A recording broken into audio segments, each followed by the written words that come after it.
Story 1. The Devil in the White City, The Life and Crimes of H. Holmes. The story of H. Holmes is one that blends the chilling ingenuity of a criminal mastermind with the horror of unchecked human depravity. Herman Webster Mudgett, later known as H. Holmes, operated at the height of America's Gilded Age, a time of industrial expansion, social upheaval, and scientific discovery. With the 1893 World's Columbian Exposition in Chicago providing a backdrop of progress and innovation, Holmes used the anonymity of the bustling city to unleash his macabre schemes on unsuspecting victims. Holmes' crimes were not only brutal but methodical, a calculated mix of charm and violence that allowed him to evade detection for years. His ability to manipulate others and his cold disregard for human life earned him the title of America's first documented serial killer. The construction of his infamous murder castle remains one of the darkest chapters in U.S. history, a building designed not for hospitality but for torture and death. In this expanded narrative, we will explore the origins of H. Holmes, the lives and deaths of his victims, the meticulous and horrifying construction of the murder castle, and the investigation that finally brought him to justice.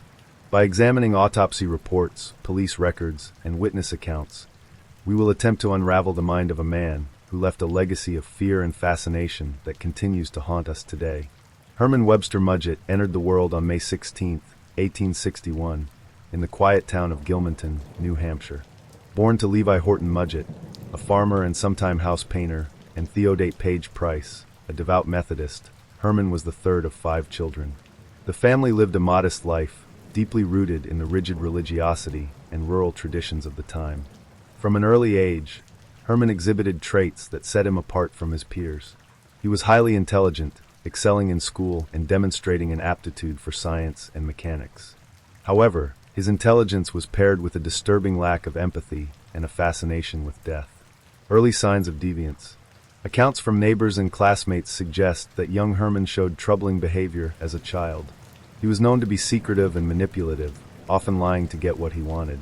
One particularly chilling story involves his alleged fascination with dissecting animals, a pastime he pursued with an unsettling enthusiasm. While many children in rural communities might encounter dead animals in the course of daily life, Herman's interest went beyond curiosity. He seemed to revel in the act of cutting them apart, studying their anatomy as if preparing for a future career in dissection. Some historians argue that Herman's childhood experiences planted the seeds for his later crimes. One pivotal event involved a group of older boys who forced him to touch a human skeleton in a local doctor's office.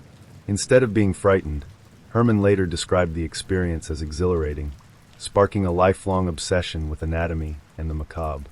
The Mudgett household was strict and disciplined, with Levi enforcing a rigid sense of order.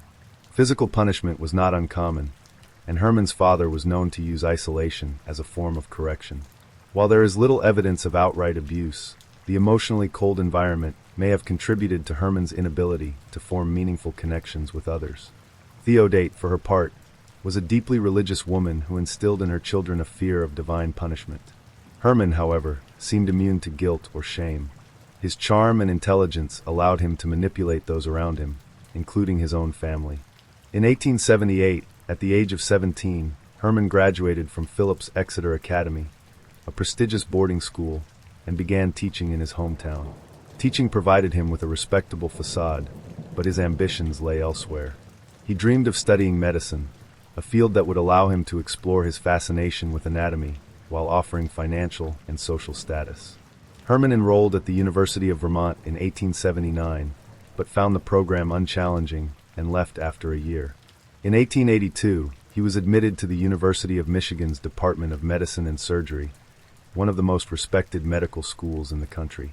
It was during his time at Michigan that Herman's darker tendencies began to manifest in earnest. While his classmates focused on their studies, Herman used his access to cadavers to conduct gruesome experiments. He also began engaging in insurance fraud, using the bodies of cadavers to stage fake accidents and collect payouts. One of his most infamous schemes involved taking out life insurance policies on fictitious individuals, then using cadavers to prove their deaths. This practice not only demonstrated his cunning, but also foreshadowed his later willingness to kill for financial gain.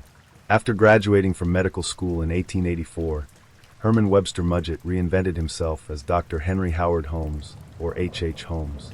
The new name was not just an alias, but a complete persona, one that exuded charm, sophistication, and trustworthiness. Holmes understood the power of appearance and worked tirelessly to craft an image of success. Holmes moved frequently during the mid-1880s, taking jobs as a doctor, pharmacist, and traveling salesman. Wherever he went, he left a trail of fraud and deceit. He was accused of stealing from employers, scamming customers, and abandoning debts. In 1886, Holmes arrived in Chicago, a city in the midst of a population boom driven by industrialization and the promise of opportunity. Chicago was a place where anonymity was easy to maintain, and Holmes quickly recognized the potential to exploit it. Holmes secured a job at a pharmacy owned by Dr. Yes Holton and his wife, a business located on the bustling corner of Wallace and 63rd Street. The Holtons were respected members of the community, but their fortunes took a turn when Dr. Holton fell ill. Holmes charmed his way into the couple's trust, offering to buy the pharmacy from Mrs. Holton after her husband's death. Shortly after the transaction, Mrs. Holton disappeared. When customers inquired about her whereabouts, Holmes claimed she had moved to California. No evidence of her relocation was ever found, leading many to suspect she was an early victim of his schemes. With the pharmacy under his control, Holmes began accumulating wealth and influence. He used his earnings to purchase the vacant lot across the street, where he would build the structure that would later become infamous as the Murder Castle. In 1887, construction began on Holmes' three-story building, officially designated as a hotel and retail space. Holmes designed the building himself, meticulously incorporating features that served his sinister plans. The construction process was deliberately fragmented. Holmes hired and fired multiple contractors, ensuring that no single worker understood the full scope of the design. As a result, the building included soundproof rooms, equipped with gas lines for asphyxiation, hidden passages and peepholes, allowing Holmes to spy on guests and move undetected, trapdoors and chutes, leading to the basement, where bodies could be disposed of, basement laboratory, containing acid vats, quicklime pits, and a custom-built crematorium. Holmes claimed the hotel would cater to visitors attending the 1893 World's Columbian Exposition, but its true purpose was far more sinister. The atrocities committed by H. Holmes are staggering in both their scope and their meticulous execution. While the exact number of his victims remains unknown due to the methods he used to dispose of bodies, estimates range from 20 to upwards of 200. Holmes preyed on the vulnerable, often targeting young women who were drawn to the bustling city of Chicago during the World's Columbian Exposition in 1893. Many of these women, seeking work or adventure, checked into his infamous hotel, never to be seen again. Holmes' victims came from all walks of life, though most shared a few common traits. They were isolated, financially unstable, and easy to manipulate.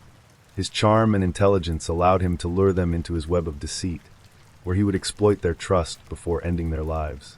What follows is a detailed account of his known and suspected victims, pieced together through witness testimonies, police reports, and Holmes' own confessions, though the latter were often contradictory and self-serving.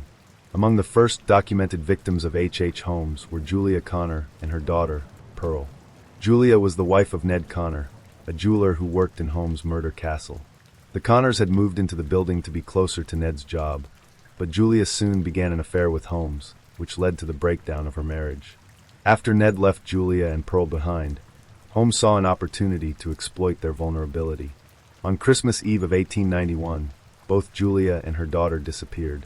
Holmes later claimed during his confessions that he had killed Julia during a botched abortion, a service he often pretended to offer to desperate women. Pearl, only 8 years old, was murdered shortly afterward, likely to eliminate any witnesses. Their bodies were never recovered, but investigators later found evidence in the basement of the murder castle that suggested they had been dissolved in acid. Holmes' cold and calculated disposal of their remains left little trace, ensuring that their murders went unnoticed at the time. In 1892, Emmeline Sigrand, a young and ambitious secretary, became one of Holmes' employees. Described as beautiful and intelligent, Emmeline quickly caught Holmes' attention. He began courting her, showering her with compliments and promises of marriage. Holmes convinced Emmeline to quit her job and move into the murder castle, where she was last seen alive. Witnesses later recalled seeing Holmes carrying a large trunk out of his office around the time of her disappearance. It is believed that Emmeline's body was stuffed into the trunk and moved to the basement, where Holmes likely dismembered and disposed of her remains. During his later confessions, Holmes admitted to killing Emmeline, though he provided no details about her death. Like many of his victims, her remains were never found, leaving her family to grieve without closure. Minnie Williams, a wealthy heiress from Texas, became one of Holmes' most high-profile victims. Holmes met Minnie in 1893, charming her with his wit and sophistication. He convinced her to move to Chicago and persuaded her to sign over the deed to her property in Fort Worth, Texas, under the guise of using it as collateral for their future together. Minnie's sister, Nanny, later joined her in Chicago. Holmes saw Nanny as a threat, fearing she might uncover his true intentions. Both sisters soon vanished, with Holmes later admitting to killing them. Investigators believe their bodies were likely disposed of in the basement of the murder castle, though no physical evidence of their deaths was ever recovered. Holmes' acquisition of the Williams sisters' property in Fort Worth highlights his ability to combine financial schemes with murder, using charm and manipulation to achieve his goals. During the 1893 World's Columbian Exposition, Chicago became a magnet for travelers, job seekers, and adventurers. Holmes took full advantage of the influx of people, many of whom were young women arriving in the city alone. His hotel, marketed as affordable and conveniently located near the fairgrounds, became a trap for unsuspecting guests. Holmes would often lure women with promises of employment or romance, convincing them to stay at his hotel. Once inside, they were at his mercy. Many were asphyxiated in airtight rooms equipped with gas lines, while others were chloroformed or strangled. Holmes' methods were as varied as they were brutal, designed to ensure complete control over his victims. Some bodies were dismembered and sold to medical schools, while others were dissolved in acid or burned in the custom-built crematorium in the basement. The sheer efficiency of his disposal methods made it nearly impossible to determine the exact number of people who perished in the murder castle. The murder castle, located at 63rd Street and Wallace Avenue in Chicago's Englewood neighborhood, stands as one of the most infamous crime scenes in American history. While its exterior appeared to be an ordinary three-story building, its interior was a labyrinth of horrors designed to confuse, trap, and kill. Holmes, posing as a respectable businessman, began construction on the building in 1887.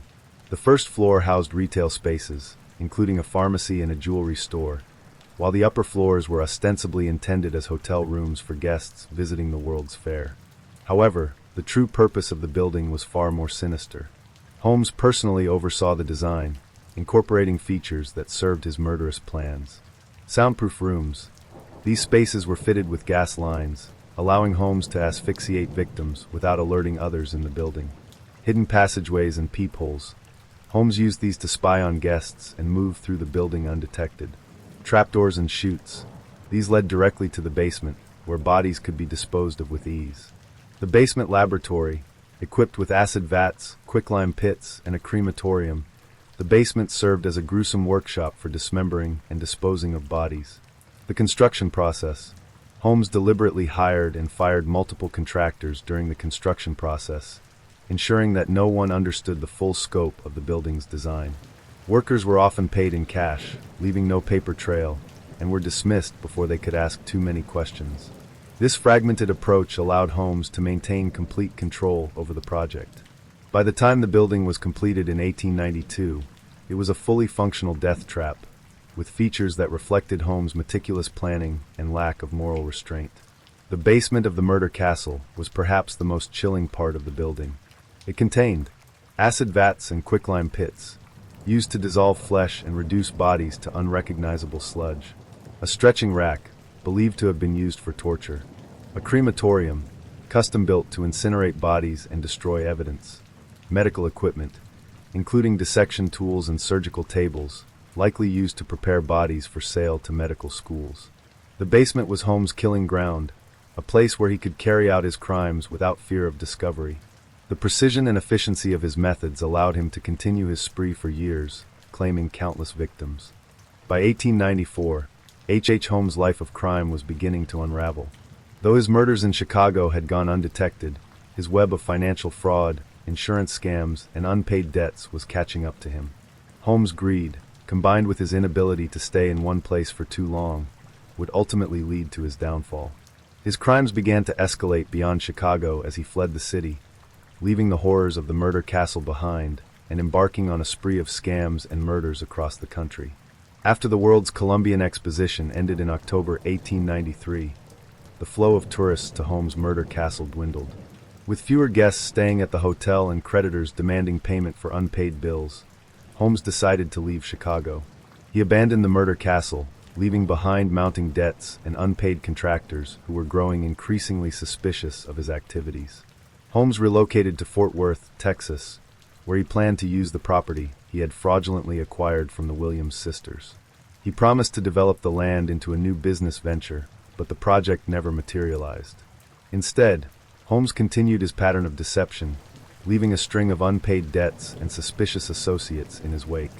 Holmes' most audacious scheme, and the one that would ultimately bring him to justice, involved his longtime accomplice, Benjamin Pittazel.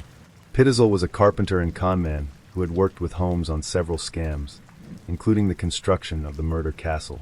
In 1894, Holmes devised a plan to stage Pittazel's death in order to collect a $10,000 life insurance payout.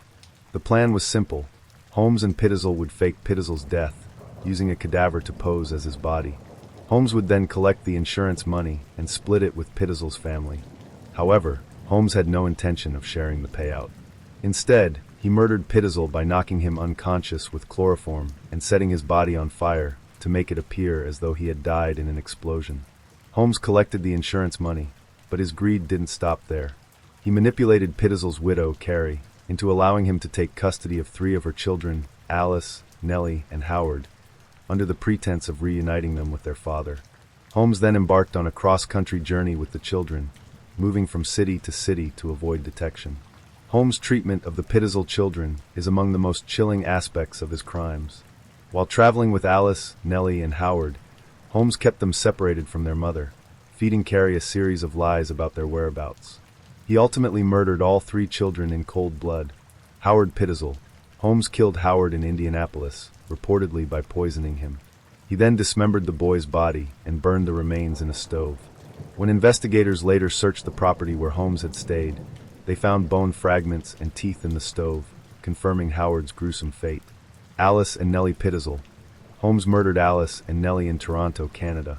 He forced the girls into a trunk, drilled a hole in the lid, and filled the trunk with gas, suffocating them. Their bodies were later discovered buried in a shallow grave in a rented property. The discovery of the girls' remains would provide crucial evidence in the case against Holmes. The Pinkerton Agency tracks Holmes. Holmes' downfall was set in motion when the insurance company that had issued the policy on Benjamin Pittazel's life grew suspicious of the claim. They hired the Pinkerton National Detective Agency, a renowned private investigation firm, to track Holmes down. The Pinkerton agents pursued Holmes across the country, meticulously piecing together his trail of fraud, deception, and murder. In November 1894, they finally apprehended him in Boston, where he was living under an alias. At the time of his arrest, Holmes was preparing to flee to Europe, likely to continue his crimes abroad. With Holmes in custody, investigators turned their attention to the murder castle in Chicago. What they found inside the building shocked even the most seasoned detectives and confirmed the rumors of Holmes' depravity. In the summer of 1895, police began their search of the murder castle. The building, which had stood largely abandoned since Holmes' departure, was a maze of hidden rooms, false walls, and secret passageways. Investigators quickly realized that the structure had been purposefully designed to confuse and entrap its occupants. As they explored the building, they discovered evidence of Holmes' crimes, including soundproof rooms. Some of these rooms were equipped with gas lines, which Holmes used to asphyxiate his victims. Trapdoors and chutes. These led directly to the basement, allowing Holmes to move bodies discreetly. The basement laboratory. The basement contained vats of acid, quicklime pits, and a custom-built crematorium. Investigators found human bones, charred remains, and other evidence that Holmes had used the basement to dispose of bodies. The evidence of murder. Among the items recovered from the murder castle were personal belongings of Holmes' victims, including clothing, jewelry, and letters. These items provided crucial evidence linking Holmes to the disappearances of multiple individuals. In addition to the physical evidence, investigators also found Holmes' detailed notes and records, which revealed the extent of his financial fraud and his premeditated approach to murder. While the exact number of victims could not be determined, the evidence suggested that Holmes had killed dozens of people during his time in Chicago. H. Holmes' trial began in October 1895 in Philadelphia, where he was charged with the murder of Benjamin Pitezel. While Holmes was suspected of numerous other murders, the prosecution focused on the Pitezel case, as it provided the most concrete evidence of his guilt. The prosecution presented a compelling case against Holmes, using forensic evidence, witness testimony, and Holmes' own contradictory statements to prove his guilt. Key evidence included the discovery of Benjamin Pitezel's body, which showed clear signs of foul play, the remains of Alice, Nellie, and Howard Pitezel, which confirmed that Holmes had murdered the children while in his custody, testimony from Carrie Pitezel, who described how Holmes had manipulated her and her family. Holmes' defense. Holmes, ever the narcissist, chose to represent himself during the trial. He used the courtroom as a stage, weaving elaborate and often contradictory narratives to confuse the jury. At times, he claimed innocence. At others, he admitted to the murders but blamed external forces for his actions. Despite his efforts, the evidence against him was overwhelming. After a brief deliberation, the jury found Holmes guilty of first-degree murder. He was sentenced to death by hanging.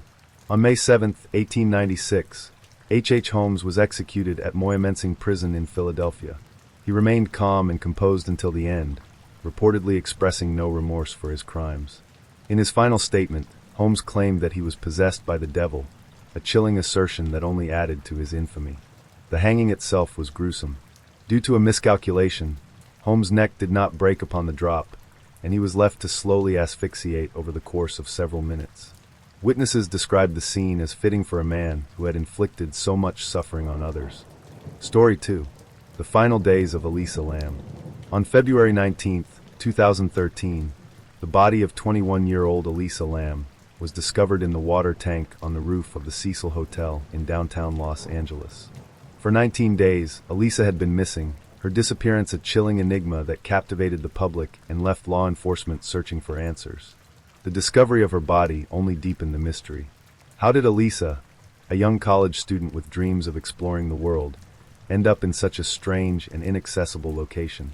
Her death was officially ruled an accidental drowning, but the circumstances surrounding it defy simple explanations. Adding to the eerie nature of the case was the release of surveillance footage showing Elisa behaving erratically in the hotel elevator just hours before she disappeared.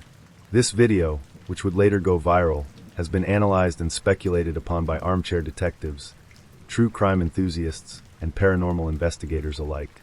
But behind the mystery and internet theories is the story of a real person, a bright, creative, and deeply sensitive young woman whose life was tragically cut short.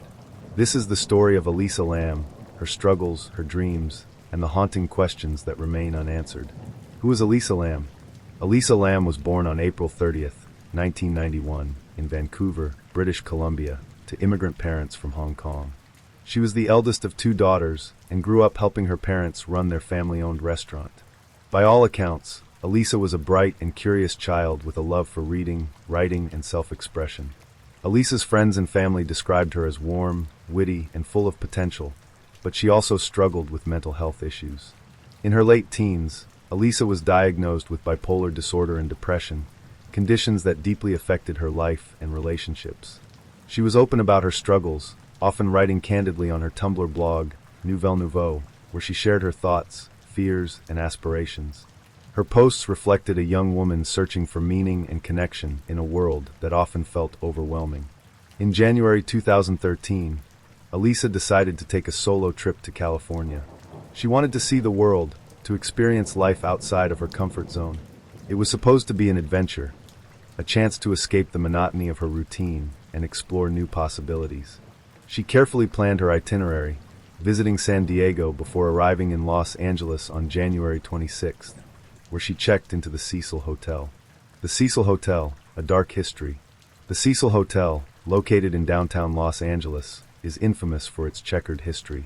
Built in 1924, the hotel was originally intended as a luxurious destination for business travelers, but the Great Depression and a decline in the surrounding neighborhood transformed it into a budget accommodation for transient visitors. Over the decades, the Cecil became synonymous with crime, tragedy, and urban decay. Serial killers like Richard Ramirez, the Night Stalker, and Jack Unterweger stayed there during their murderous sprees. It was also the site of numerous suicides and unexplained deaths, leading some to believe the hotel was cursed. By the time Elisa Lam arrived, the Cecil had rebranded part of its upper floors as the Stay on Main, a boutique-style hostel aimed at attracting young, budget-conscious travelers. However, the building still shared facilities with the original Cecil, and its reputation as a haven for crime and despair lingered. The disappearance. Elisa was scheduled to check out of the Cecil Hotel on January 31st and continue her trip to Santa Cruz, but she never made it. Her parents, who were in regular contact with her during her travels, grew concerned when they didn't hear from her that day. They reported her missing to the Los Angeles Police Department, and an investigation was launched. Elisa's disappearance quickly gained attention. Flyers with her photo were distributed throughout the city, and her family flew to Los Angeles to assist with the search.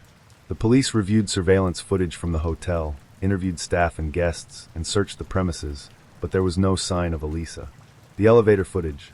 On February 13th, nearly 2 weeks after Elisa vanished, the LAPD released a surveillance video that would become one of the most infamous pieces of footage in true crime history.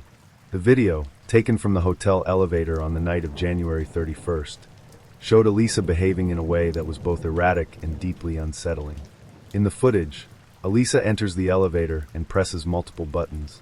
She then crouches in the corner, as if hiding from someone, before stepping out into the hallway, where she appears to gesture and speak to an unseen presence. At one point, she steps back into the elevator and presses more buttons, but the elevator doors remain open. Her movements are disjointed, almost otherworldly, and her facial expressions shift from fear to curiosity to confusion. The video went viral, sparking widespread speculation. Was Elisa being followed? Was she under the influence of drugs or experiencing a mental health episode? Some even suggested supernatural forces were at play, pointing to the Cecil Hotel's dark history as evidence. The discovery. On February 19th, after guests at the Cecil Hotel complained of low water pressure and an unusual taste in the tap water, maintenance workers were sent to check the rooftop water tanks. What they found was horrifying: Elisa Lam's body, floating face up in one of the tanks. She had been missing for 19 days. The discovery shocked and horrified both the public and law enforcement. The water tanks were difficult to access, requiring workers to climb a ladder and remove a heavy lid. How Elisa ended up inside the tank was a mystery. An autopsy revealed no signs of trauma or foul play. The toxicology report showed only traces of Elisa's prescribed medication for bipolar disorder, suggesting she was not under the influence of drugs or alcohol at the time of her death. The coroner ruled her death an accidental drowning, but many questions remained unanswered. Personal accounts, the impact on those who knew her. Elisa's death devastated her family and friends. Her younger sister, Sarah Lam, described Elisa as a bright light who brought joy to those around her despite her struggles. She had so many dreams, Sarah said in an interview. She wanted to travel, to write, to make a difference in the world. She had so much to give. One of Elisa's close friends, Rachel Nguyen, shared memories of late-night conversations and shared laughter. She was the kind of person who could make you feel seen, Rachel said. She had this way of understanding people, of knowing exactly what to say to make you feel less alone. I just wish she had felt that for herself. Elisa's Tumblr blog became a poignant reminder of her inner world. In one post, she wrote, "You're always haunted by the idea you're wasting your life." Her words resonated with many, offering a glimpse into her struggles and her longing for meaning. The theories. Elisa's case has inspired countless theories, ranging from the plausible to the bizarre. Some believe her death was the result of a psychotic episode brought on by her bipolar disorder, which may have caused her to climb into the water tank in a state of confusion or paranoia. Others point to the elevator footage as evidence that Elisa was being followed or targeted by someone. The location of the water tank has also fueled speculation. How did Elisa access the rooftop, which was locked and alarmed? And how did she lift the heavy lid to the tank? Some theorists argue that foul play was involved, while others suggest Elisa may have found a way to bypass the security measures on her own. Legacy and reflection. Elisa Lam's death remains one of the most haunting and mysterious cases in modern true crime. For her family, the focus is not on the theories or the sensationalism, but on remembering Elisa as a person, a daughter, a sister, and a friend who was loved deeply. Her story has sparked important conversations about mental health, the treatment of vulnerable individuals, and the ethical responsibilities of true crime media. At its heart, the case of Elisa Lam is a tragedy, A young life cut short, leaving behind a legacy of unanswered questions and enduring sadness. The investigation determined how Lamb died, but did not initially offer an explanation as to how she got into the tank in the first place. Doors and stairs that access the hotel's roof are locked, with only staff having the passcodes and keys, and any attempt to force them would supposedly have triggered an alarm. The hotel's fire escape could have allowed her to bypass those security measures. Her scent trail was lost near a window that connected to it. A video posted to the internet after Lamb's death showed that the hotel's roof was easily accessible via the fire escape, and that 2 of the lids of the water tanks were open. Apart from the question of how she got on the roof, others asked if she could have gotten into the tank by herself. All 4 tanks were 4 by 8-foot cylinders propped up on concrete blocks. There was no fixed access to them, and hotel workers had to use a ladder to look at the water. They were protected by heavy lids that would be difficult to replace from within. The hotel employee who found the body said that the lid was open at the time, removing the issue of how she could have closed the lid from inside. Police dogs that searched through the hotel for Lamb, even on the roof, shortly after her disappearance was noted, did not find any trace of her. Proponents of the theory that the elevator video shows she was under the influence of illicit drugs are not dissuaded by their absence from the toxicology screen, suggesting that they might have broken down during the period of time her body decomposed in the tank, or that she might have taken rare cocktails of such drugs that a normal screen would not detect. The very low level of her prescription drugs in her system, and the number of pills left in her prescription bottle, suggested she was under-medicating or had recently stopped taking her medication for bipolar disorder, which might have led to a psychotic episode. The autopsy report and its conclusions were also questioned based on the incomplete information. For instance, it does not say what the results of the rape kit and fingernail kit were, or even if they were processed. It also records subcutaneous pooling of blood in Lamb's anal area, which some observers, who suggested was a sign of sexual abuse. One pathologist noted it could also have resulted from bloating in the course of the body's decomposition, and her rectum was also prolapsed.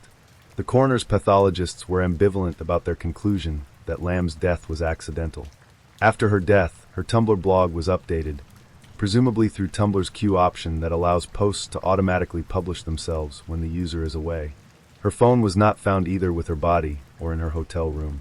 Whether the continued updates to her blog were facilitated by the theft of her phone, the work of a hacker, or through the queue is not known. Nor is it known whether the updates are related to her death. Story 3. The Butcher of Plainfield, The Disturbing Crimes of Ed Gain. Plainfield, Wisconsin, is the kind of place where time seems to stand still. With a population of just over 800 residents in the 1950s, it was a quiet, rural community where everyone knew each other, and crime was virtually unheard of. But everything changed on November 16, 1957. What began as a routine missing person case would unravel into one of the most horrifying discoveries in American history. Inside a ramshackle farmhouse on the outskirts of town, police uncovered a scene so grotesque that it would haunt the investigators for the rest of their lives. The man responsible? Ed Gain, a soft-spoken recluse who, to his neighbors, seemed like nothing more than a peculiar loner. The crimes of Ed Gain would shock the nation, inspire some of the most iconic horror films of all time, and forever cement his name in the annals of true crime infamy. This is the story of the Butcher of Plainfield, a tale of madness, obsession, and unimaginable depravity. Edward Theodore Gain was born on August 27, 1906, in La Crosse County, Wisconsin. He was the second son of George and Augusta Gain, a deeply dysfunctional couple whose toxic relationship would shape Ed's entire life. George Gain was an alcoholic, a man who struggled to hold down steady work and frequently squandered what little money the family had on booze. By contrast, Augusta was a devoutly religious woman with a fanatical belief in the sinfulness of the world. She ruled the household with an iron fist, instilling in her sons, Ed and his older brother Henry, a deep fear of women and sexuality. Augusta was particularly fixated on the idea that women, other than herself, were corrupt, immoral, and tainted by sin. She frequently quoted passages from the Bible, warning her sons about the dangers of lust and the evils of the flesh. She isolated the family from the outside world, moving them to a remote 155-acre farm near Plainfield in 1914. For Ed, the farm became both a sanctuary and a prison. He was a shy, awkward child who struggled to make friends, and was often the target of bullying. His classmates mocked him for his strange mannerisms and feminine voice, calling him names like Weird Eddie. Despite the abuse, Ed remained fiercely loyal to his mother, idolizing her as a paragon of virtue and authority. Augusta, however, showed little affection for Ed. She viewed him as weak and effeminate, often berating him for his perceived shortcomings. Yet Ed's devotion to her only grew stronger. She was his entire world, a towering figure whose approval he craved but could never fully earn. By the time Ed reached adulthood, his life revolved entirely around the farm and his mother. He worked odd jobs around Plainfield, earning a reputation as a reliable but eccentric handyman. He was known for his quiet demeanor and peculiar sense of humor, often laughing at his own jokes in a way that made others uncomfortable. In 1940, Ed's father, George, died of heart failure caused by years of heavy drinking. With George gone, Ed and Henry took on more responsibilities around the farm. But the dynamic between the brothers began to shift. Henry, the more independent and pragmatic of the two, started to push back against Augusta's influence. He openly criticized her religious fanaticism and expressed concern about Ed's unhealthy attachment to her. Tragedy struck in 1944 when Henry died under suspicious circumstances. The two brothers had been burning brush on the farm when the fire got out of control, prompting a response from the local fire department. After the fire was extinguished, Ed reported his brother missing. Hours later, Henry's body was found lying face down in an area untouched by the fire. Although there were bruises on Henry's head, the authorities ruled his death an accident, attributing it to asphyxiation from smoke inhalation. No autopsy was conducted, and Ed's involvement in his brother's death was never thoroughly investigated. With Henry gone, Ed was left alone with Augusta, but their time together would be short-lived. In 1945, Augusta suffered a series of strokes that left her bedridden and increasingly dependent on Ed. He cared for her with unwavering devotion, but her condition continued to deteriorate. She died later that year, leaving Ed utterly devastated. Augusta's death marked a turning point in Ed's life. The woman who had dominated his existence was gone, and with her, any semblance of structure or normalcy. Alone on the farm, Ed began to descend into a world of darkness and depravity. For years after his mother's death, Ed lived in near-total isolation. He boarded up Augusta's bedroom, preserving it as a macabre shrine to her memory, while the rest of the house fell into squalor. Piles of trash, old newspapers, and discarded food littered the rooms, creating a filthy, chaotic environment that mirrored Ed's deteriorating mental state. But Ed's loneliness was not his only torment. He became consumed by a morbid fascination with death and the female body, fueled by his mother's teachings and his own suppressed desires. He began reading medical textbooks, anatomy manuals, and pulp horror magazines, fixating on images of mutilation and dismemberment. It wasn't long before Ed's macabre interests turned into action. Between 1947 and 1952, he started visiting local cemeteries under the cover of darkness. Armed with a shovel and a twisted sense of purpose, Ed exhumed the bodies of recently deceased women who reminded him of his mother. Ed later confessed to making as many as 40 nocturnal trips to cemeteries, though he claimed he only succeeded in retrieving bodies on about 9 occasions. He would bring the corpses back to the farm, where he used their skin and bones to create grotesque artifacts. Among the items found in Ed's home were lampshades, belts, and chairs made from human skin, as well as bowls crafted from skulls. He even fashioned a woman's suit out of tanned human skin, which he reportedly wore in a bizarre attempt to become his mother. On November 16, 1957, Plainfield hardware store owner Bernice Wardens went missing. Her son, Deputy Sheriff Frank Wardens, became concerned when he stopped by the store and found it deserted. The cash register was empty, and there was a trail of blood leading out the back door. Frank immediately suspected Ed Gain, who had been seen in the store the previous evening. Ed had mentioned that he would return the next day to purchase antifreeze, and the last receipt written by Bernice was for a can of antifreeze sold to Ed.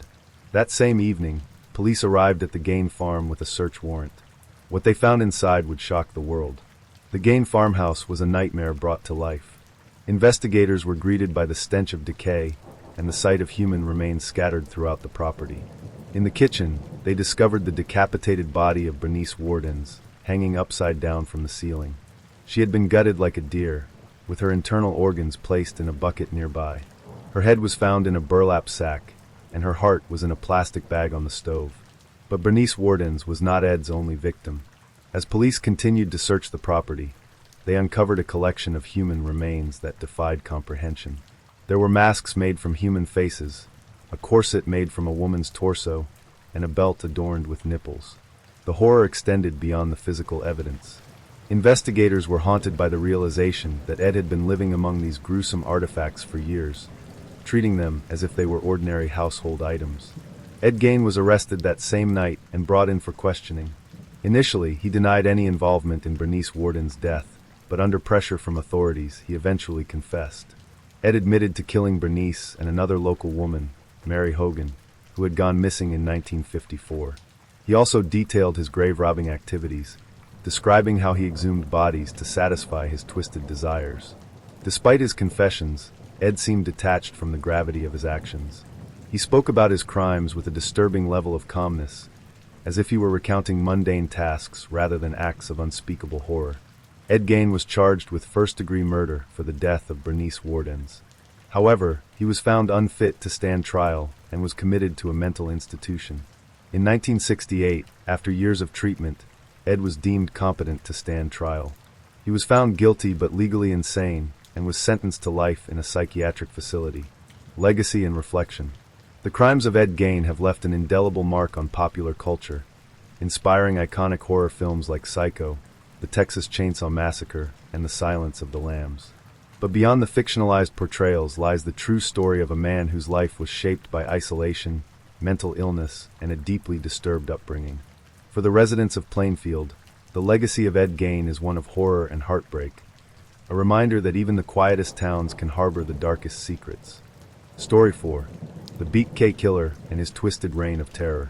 Wichita, Kansas, a city known for its wide-open plains, Midwestern hospitality, and quiet suburban streets, became the hunting ground for one of the most sadistic killers in American history.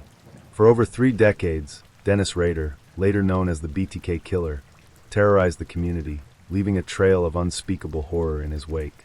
BTK, standing for Bind, Torture, Kill, was more than just a name, it was a manifesto. Rader not only murdered his victims but sought to dominate and control them in life and death. He stalked his prey with meticulous planning, often watching them for weeks before striking. His methodical nature and ability to blend into the community allowed him to elude capture for over 30 years, during which time he taunted law enforcement and the public with letters, poems, and packages, each one a chilling reminder of his presence. But behind the mask of a monster was a man who appeared utterly ordinary. A family man, a church leader, and a compliance officer, Dennis Rader led a double life that deceived everyone around him. This is the story of the BTK Killer, a tale of unimaginable cruelty, personal tragedy, and the relentless pursuit of justice. It was a cold January morning in 1974 when Wichita police received a call from Charlie Otero, a 15-year-old boy who had just returned home from school. His voice trembled as he described what he had found. His parents, Joseph and Julie Otero, and his 2 younger siblings, Josephine, 11, and Joseph Jr., 9, were dead inside their modest home. Police arrived to a scene that would haunt them for the rest of their lives. Joseph Otero, a 38-year-old Air Force veteran, was lying face down on the floor, his hands and feet bound tightly with cord. His face was swollen and bruised, evidence of the struggle he endured before succumbing to suffocation. Julie, his wife, was found nearby, her body similarly bound. The marks on her neck revealed the brutality of her strangulation. But it was the discovery in the basement that disturbed even the most seasoned investigators. 11-year-old Josephine was hanging from a pipe, her hands tied behind her back, her body partially nude. The killer had taken his time, staging her in a way that spoke to his perverse need for domination and control. Police reports detailed the methodical nature of the crime. The killer had cut phone lines before entering the home, ensuring no one could call for help. The knots used to bind the victims were precise, as if tied by someone with experience. Investigators knew they were dealing with someone who had planned the murders down to the smallest detail. Charlie Otero, who had discovered the bodies, was left to grapple with the unimaginable loss of his family. Decades later, in interviews, he would describe the emotional scars that never healed. "I lost everything that day," he said. "My parents, my siblings, my sense of safety. BTK didn't just kill my family, he destroyed my life." Months after the Otero murders, the Wichita Eagle received a cryptic letter from someone claiming to be the killer. The letter was chilling in its detail, describing the murders in a way that only the perpetrator could know. "I write this letter to you for the sake of the taxpayer, as well as your time," it began. "I did it by myself with no one's help. There has been no talk either. Let me put it straight." The author referred to himself as BTK, bind, torture, kill, a name that would become synonymous with fear in Wichita. The letter was riddled with misspellings and grammatical errors, but its content was disturbingly precise. For law enforcement, the letter was both a breakthrough and a taunt. It confirmed that the Otero murders were not random, but the work of a calculated killer who craved attention. "He wanted us to know he was out there," said retired Detective Sam Houston in a 2004 interview. "He wanted the world to know he was smarter than us, that he could kill whenever he wanted and get away with it." While Wichita lived in fear of BTK, Dennis Rader lived a life that seemed utterly ordinary. Married with 2 children, Rader worked as a compliance officer, a job that allowed him to exert authority over others, something he relished. He was also an active member of his local church, serving as president of the congregation council. Neighbors described Rader as polite and unassuming, if a bit strict. "He was the kind of guy who would measure your grass and tell you if it was too tall," said one neighbor. But he wasn't someone you'd ever think was dangerous. Rader's ability to compartmentalize his life was chilling. While he attended church and family barbecues, he was secretly planning his next murder. He referred to his victims as projects, stalking them for weeks or even months before striking. He meticulously documented his activities, keeping journals and photographs as trophies of his crimes. BTK struck again in April 1974, just a few months after the Otero murders. Catherine Bright, a 21-year-old college student, was attacked in her home. She and her brother, Kevin, were ambushed by BTK as they entered the house. Rader tied them up and attempted to strangle Catherine, but Kevin broke free and fought back. Rader shot Kevin twice before returning to Catherine, stabbing her multiple times. Kevin survived his injuries, becoming one of the few people to escape BTK's clutches. Over the next several years, Rader would claim more victims, each murder executed with the same meticulous planning. His ability to evade capture frustrated law enforcement, who struggled to piece together clues. Rader's need for attention was insatiable. In 1978, he sent another letter to Cake TV in Wichita, taking credit for 7 murders. The letter included a list of potential nicknames for himself, such as the Wichita Strangler and the Asphyxiator, before settling on BTK. The letter also contained a poem titled, "Oh, Death to Nancy," referencing his 1977 murder of Nancy Fox, a 25-year-old who was found strangled in her home. Detective Landwehr, who would later lead the task force to catch BTK, described the letter as both a gift and a curse. It provided confirmation that BTK was still active, but also highlighted his arrogance. He thought he was untouchable, Landwehr said. In 1991, BTK seemed to vanish. For over a decade, Wichita felt a sense of relief. Had the killer been arrested for another crime? Had he died? But Dennis Rader had simply gone dormant. He was busy raising his family, pursuing hobbies, and continuing his work as a compliance officer. The monster had not disappeared, he was merely waiting. In 2004, on the 30th anniversary of the Otero murders, BTK reemerged. He sent a letter to the Wichita Eagle, taking credit for an unsolved murder from 1986. The letter included photographs of the victim, Vicki Wegrel, and a copy of her driver's license. The taunts began again, with Rader sending packages, letters, and even a computer disk to the police. His arrogance would ultimately be his downfall. Investigators traced metadata from the disk to Rader's church, leading them to him. On February 25, 2005, Dennis Rader was arrested outside his home. The man who had terrorized Wichita for over 30 years was finally in custody. During his interrogation, Rader confessed to 10 murders, describing his crimes in chilling detail. He spoke of his victims as projects and recounted his methods with a disturbing lack of remorse. In August 2005, Rader was sentenced to 10 consecutive life terms. For the families of his victims, it was a bittersweet moment. Justice had been served, but the scars left by Rader's crimes would never fully heal. The story of Dennis Rader stands as a chilling reminder of the evil that can hide behind the most ordinary facades. For the people of Wichita, the name BTK will forever be synonymous with terror, pain, and loss. Story 5. The disturbing crimes of Andre Rand and the mystery of Staten Island's missing children. Staten Island, New York, is often thought of as a quiet borough, a suburban escape from the chaos of Manhattan. Nestled between tree-lined streets and waterfront views is a community that, in the 1970s and 1980s, seemed safe. A place where children could play outside until dusk, and neighbors felt secure leaving their doors unlocked. But every town has its secrets, and Staten Island held a dark one. Parents whispered about the Cropsey Man, a local urban legend about a deranged killer who lurked in the woods. Children dared each other to venture near the abandoned buildings that dotted the borough's forested areas. But Cropsey wasn't just a myth. By the mid-1970s, Staten Island was gripped by a real terror, a string of child disappearances that would remain unsolved for years. The man eventually linked to these crimes was Andre Rand, a drifter and convicted sex offender whose presence alone sent shivers down the spines of residents. Rand's crimes were so disturbing that they blurred the line between fact and fiction, weaving his name into the very fabric of the Cropsey mythos. This is the story of Andre Rand, Staten Island's real-life boogeyman, a tale of unimaginable horror, personal loss, and a community haunted by the unknown. Before diving into Andre Rand's reign of terror, it's impossible to ignore the shadow cast by one of Staten Island's most infamous landmarks, Willowbrook State School. Opened in 1947, Willowbrook was a massive institution for children and adults with developmental disabilities. On paper, it was designed to provide care and education for some of society's most vulnerable individuals.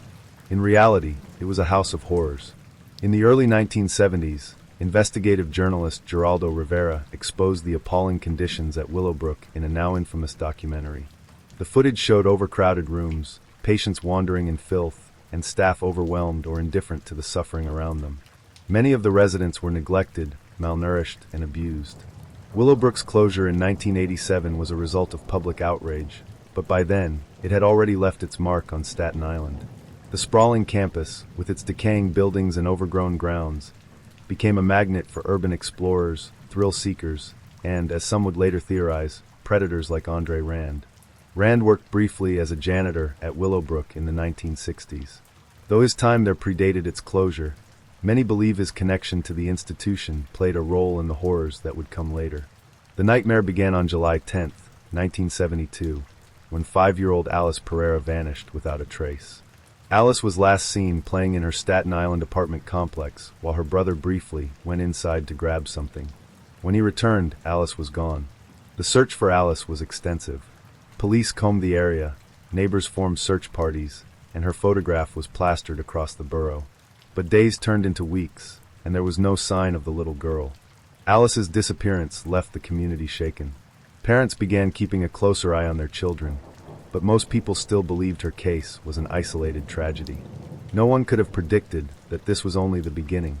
Years later, Andre Rand would be linked to Alice's disappearance, though no concrete evidence ever surfaced to prove his involvement.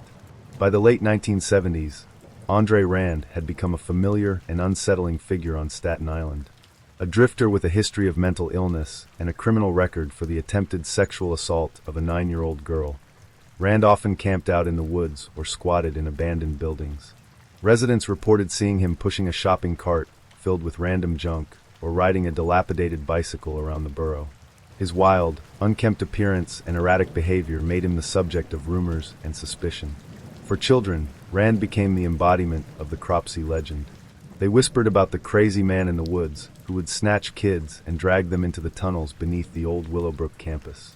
For many, it was just a scary story to tell around a campfire. But for some families, it became a horrifying reality.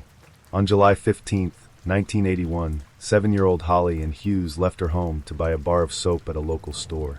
She never returned.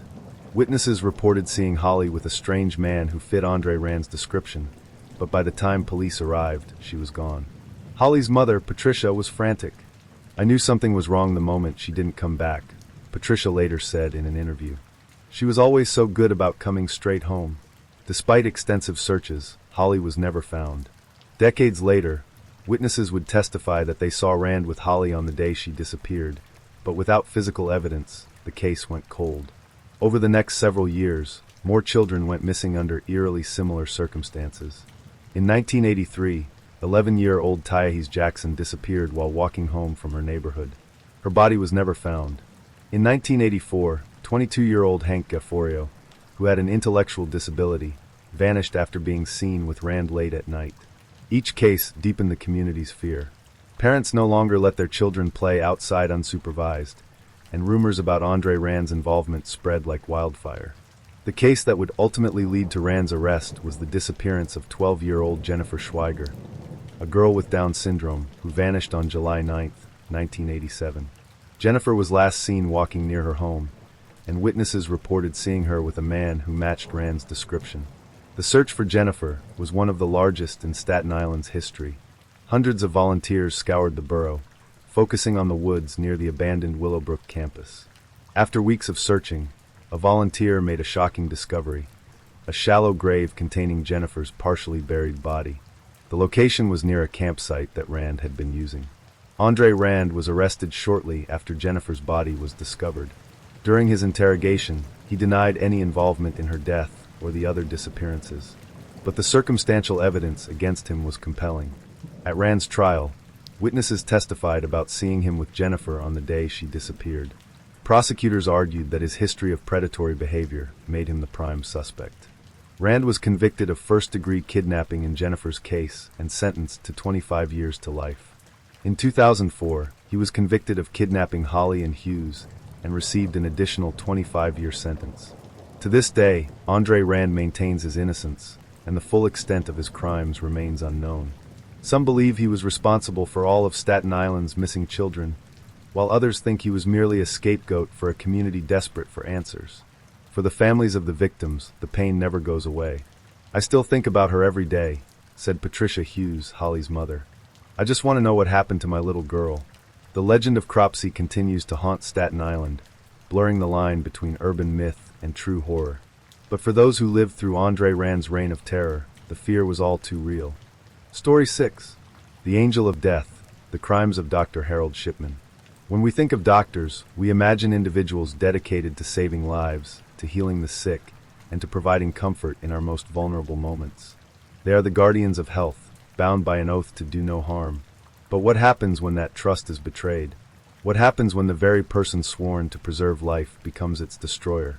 In the case of Harold Shipman, a respected general practitioner in Hyde, England, the betrayal was almost unimaginable. Over the course of his career, Shipman, who would later be dubbed Dr. Death and the Angel of Death, murdered at least 250 of his patients, making him one of the most prolific serial killers in history. This is the story of Harold Shipman, a doctor whose charm and calm demeanor masked a dark, murderous intent. Through real accounts from victims' families, police investigations, and courtroom proceedings, this documentary-like narrative delves into the chilling rise and fall of a man who exploited his position of trust to commit unthinkable acts. In the quiet town of Hyde, Greater Manchester, Harold Frederick Shipman was a beloved figure. Born on January 14, 1946, in Nottingham, England, Shipman grew up in a working-class family. His mother, Vera, was a dominant figure in his life, a woman who instilled in him a sense of superiority and a disdain for weakness. Vera's death from lung cancer in 1963 had a profound impact on the young Harold. He watched as her doctor administered morphine to ease her pain, a moment many believe planted the seed for his future crimes. Shipman went on to study medicine at Leeds University and graduated in 1970. After completing his training, he began working as a general practitioner, eventually opening his own practice in Hyde in 1993. Patients admired him for his approachable manner and willingness to make house calls. "He was the kind of doctor you could trust with your life," said one patient in an interview years later. "He always seemed to care, always had time to listen." But behind the facade of a caring physician lurked a man who had developed a taste for power, control, and death. While Shipman's reputation in Hyde remained untarnished for much of his career, there were early signs that something was amiss. In the 1970s, during his first job at a medical practice in Todmorden, West Yorkshire, Shipman was caught forging prescriptions for pethidine, a powerful painkiller. The incident led to his dismissal and a conviction for forgery in 1975. Shipman was fined and sent to a rehabilitation program for his addiction to the drug. Remarkably, this blemish on his record did little to hinder his career. After completing treatment, he was allowed to resume practicing medicine, moving to Hyde shortly thereafter. For the next 2 decades, Shipman built a successful practice and ingrained himself in the community. Patients continued to trust him implicitly, unaware of the dark path he was already beginning to tread. The true extent of Shipman's crimes began to emerge in the late 1990s, though signs of his sinister activities had been present for years. Between 1974 and 1998, Shipman was linked to an unusually high number of deaths among his patients, most of whom were elderly women. One of the first to notice something unusual was Angela Woodruff, the daughter of Kathleen Grundy, a healthy and active 81-year-old who died suddenly on June 24, 1998. Kathleen had been a former mayoress of Hyde, known for her sharp mind and vitality. Shipman, her trusted doctor, was the last person to see her alive. Angela found it odd that her mother's death had been attributed to old age, and was even more baffled when she discovered a new will, allegedly written by Kathleen, leaving nearly her entire estate, worth over £386,000, to Shipman. The will excluded Angela and her children entirely, something Kathleen would never have done. It didn't make sense, Angela later told investigators. My mother was meticulous about her affairs. She would never have written a will like that, and she certainly wouldn't have left everything to her doctor. Angela reported her suspicions to the police, triggering an investigation that would uncover one of the most horrifying cases of medical malpractice in history.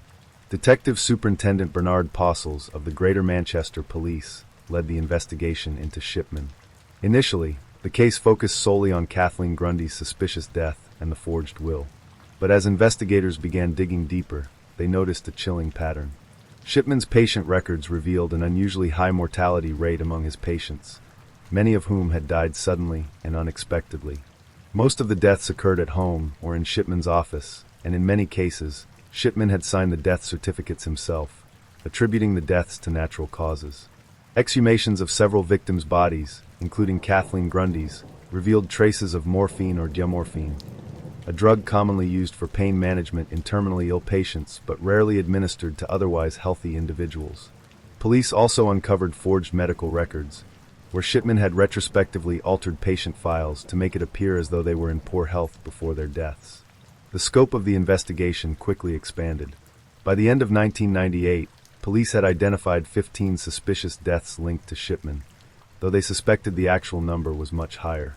Shipman was arrested on September 7, 1998, and charged with the murders of 15 patients, as well as one count of forgery for altering Kathleen Grundy's will. The trial began on October 5, 1999, at Preston Crown Court and lasted nearly 4 months. The prosecution, led by Richard Henriquez QC, presented a mountain of evidence against Shipman. Witnesses included family members of the victims, medical professionals, and forensic experts who testified about the presence of morphine in the victims' bodies. One of the most damning pieces of evidence came from the testimony of Dr. Linda Reynolds, a fellow GP in Hyde who had raised concerns about Shipman's high patient mortality rate as early as 1998. I couldn't ignore the numbers, Dr. Reynolds said in court. His practice had a death rate that was significantly higher than any other in the area. It wasn't just an anomaly, it was alarming. The defense attempted to argue that the deaths were natural and that Shipman's actions had been misinterpreted. They painted him as a caring doctor who had simply been unlucky to have so many of his patients die. But the jury was unconvinced. On January 31, 2000, Harold Shipman was found guilty of murdering 15 patients and forging Kathleen Grundy's will. He was sentenced to life imprisonment with no possibility of parole. The conviction of Harold Shipman marked the end of a horrifying chapter in British history, but it was far from the end of the story. In the years that followed, investigators continued to examine Shipman's patient records, ultimately linking him to at least 250 deaths. The case sparked widespread outrage and led to sweeping changes in medical oversight in the UK. The General Medical Council, GMC, faced intense criticism for failing to identify Shipman's crimes earlier, and new regulations were introduced to monitor doctors more closely. For the families of Shipman's victims, justice came too late. Many were left grappling with the devastating realization that their loved ones had been murdered by someone they trusted. "I trusted him with my mother's life," said one woman whose mother had been one of Shipman's victims. "I trusted him, and he killed her." In 2004, Harold Shipman was found dead in his prison cell at Wakefield Prison. He had hanged himself with bedsheets, leaving behind no note or explanation. For many, his death brought a sense of closure, but for others, it raised even more questions. Why had Shipman killed so many? Was it for financial gain, as in the case of Kathleen Grundy, or was it about power and control? Psychologists have speculated that Shipman's actions were driven by a God complex, a desire to hold the power of life and death in his hands. The crimes of Harold Shipman remain a chilling reminder of the potential for evil that can lurk behind even the most trusted facades. For the people of Hyde, and for the families of his victims, the scars left by his actions will never fully heal. But Shipman's story also serves as a cautionary tale, a call to vigilance and accountability in the institutions we rely on most. In the end, the angel of death's reign of terror was brought to an end not by the system, but by the courage and persistence of those who refused to let their loved ones' deaths go unanswered. Story 7.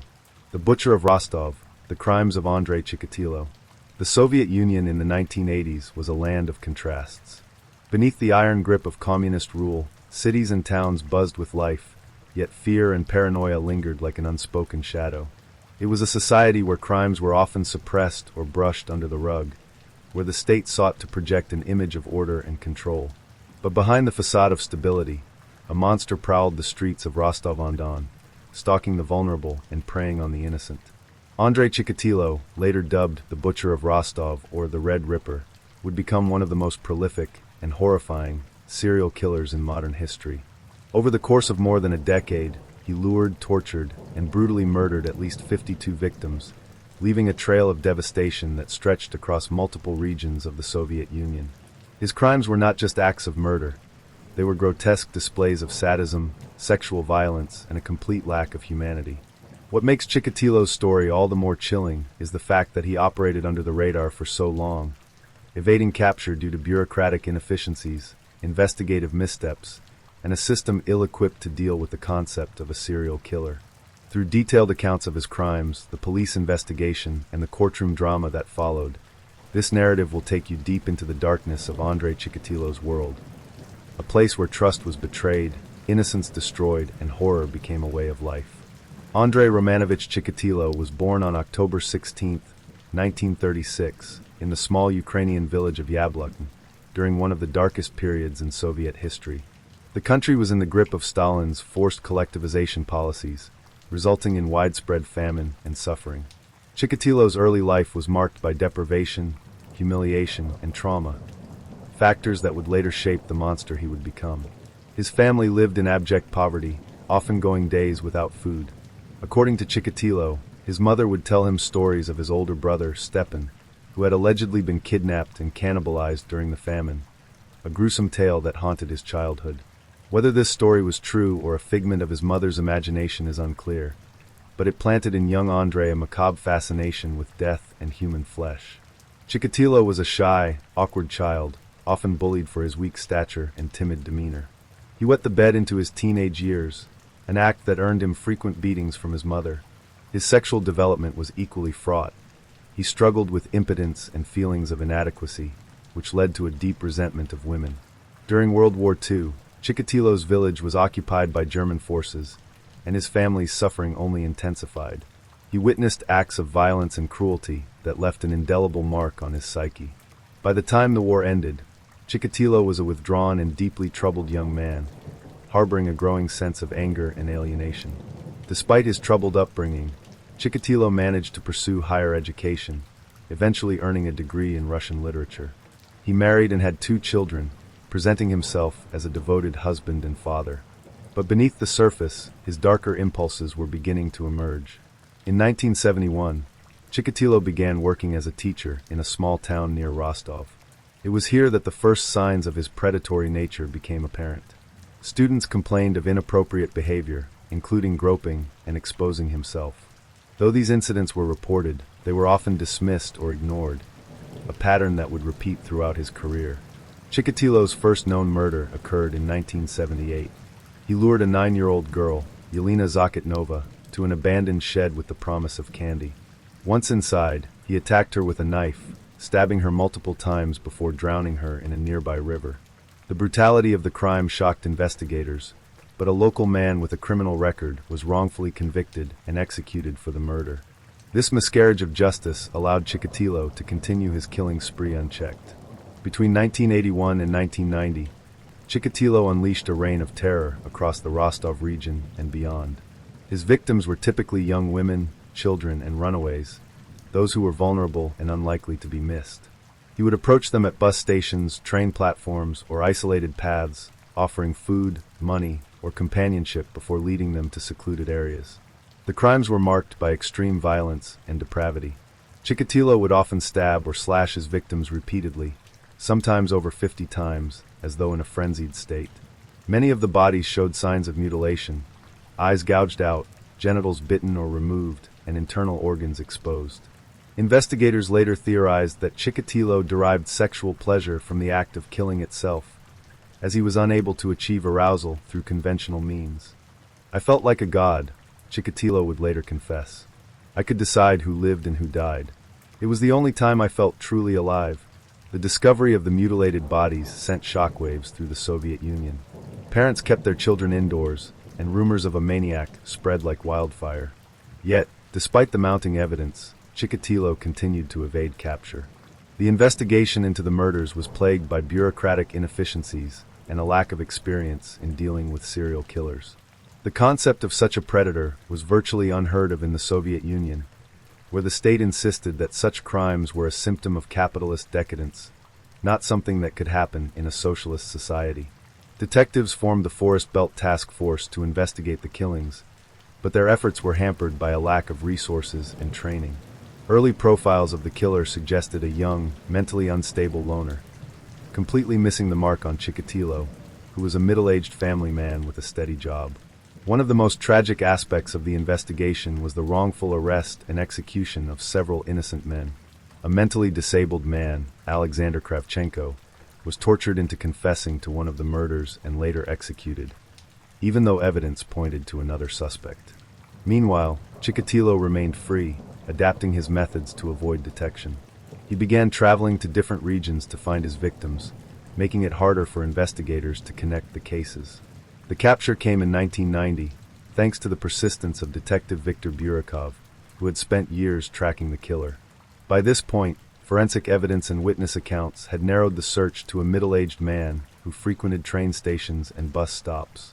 On November 6, 1990, Chikatilo was arrested after acting suspiciously near a train station where a young boy had recently been murdered. Police found a bag containing a knife, rope, and Vaseline, items commonly used in his crimes. Under intense interrogation, Chikatilo initially denied any involvement. But after weeks of questioning and psychological profiling, he finally confessed to 56 murders, describing each one in chilling detail. His calm demeanor as he recounted the crimes horrified even the most seasoned investigators. Chikatilo's trial began in April 1992 and quickly became a media spectacle. Dubbed the trial of the century, it drew widespread attention for its gruesome details and Chikatilo's bizarre behavior in court. Dressed in a tracksuit, he often shouted obscenities, exposed himself, and claimed he was being persecuted by the government. At one point, he even tried to bite his own hand off. The prosecution presented overwhelming evidence, including forensic matches to the crime scenes and Chikatilo's detailed confessions. Families of the victims packed the courtroom, many breaking down in tears as the horrific details were read aloud. After a lengthy trial, Chikatilo was found guilty of 52 murders and sentenced to death.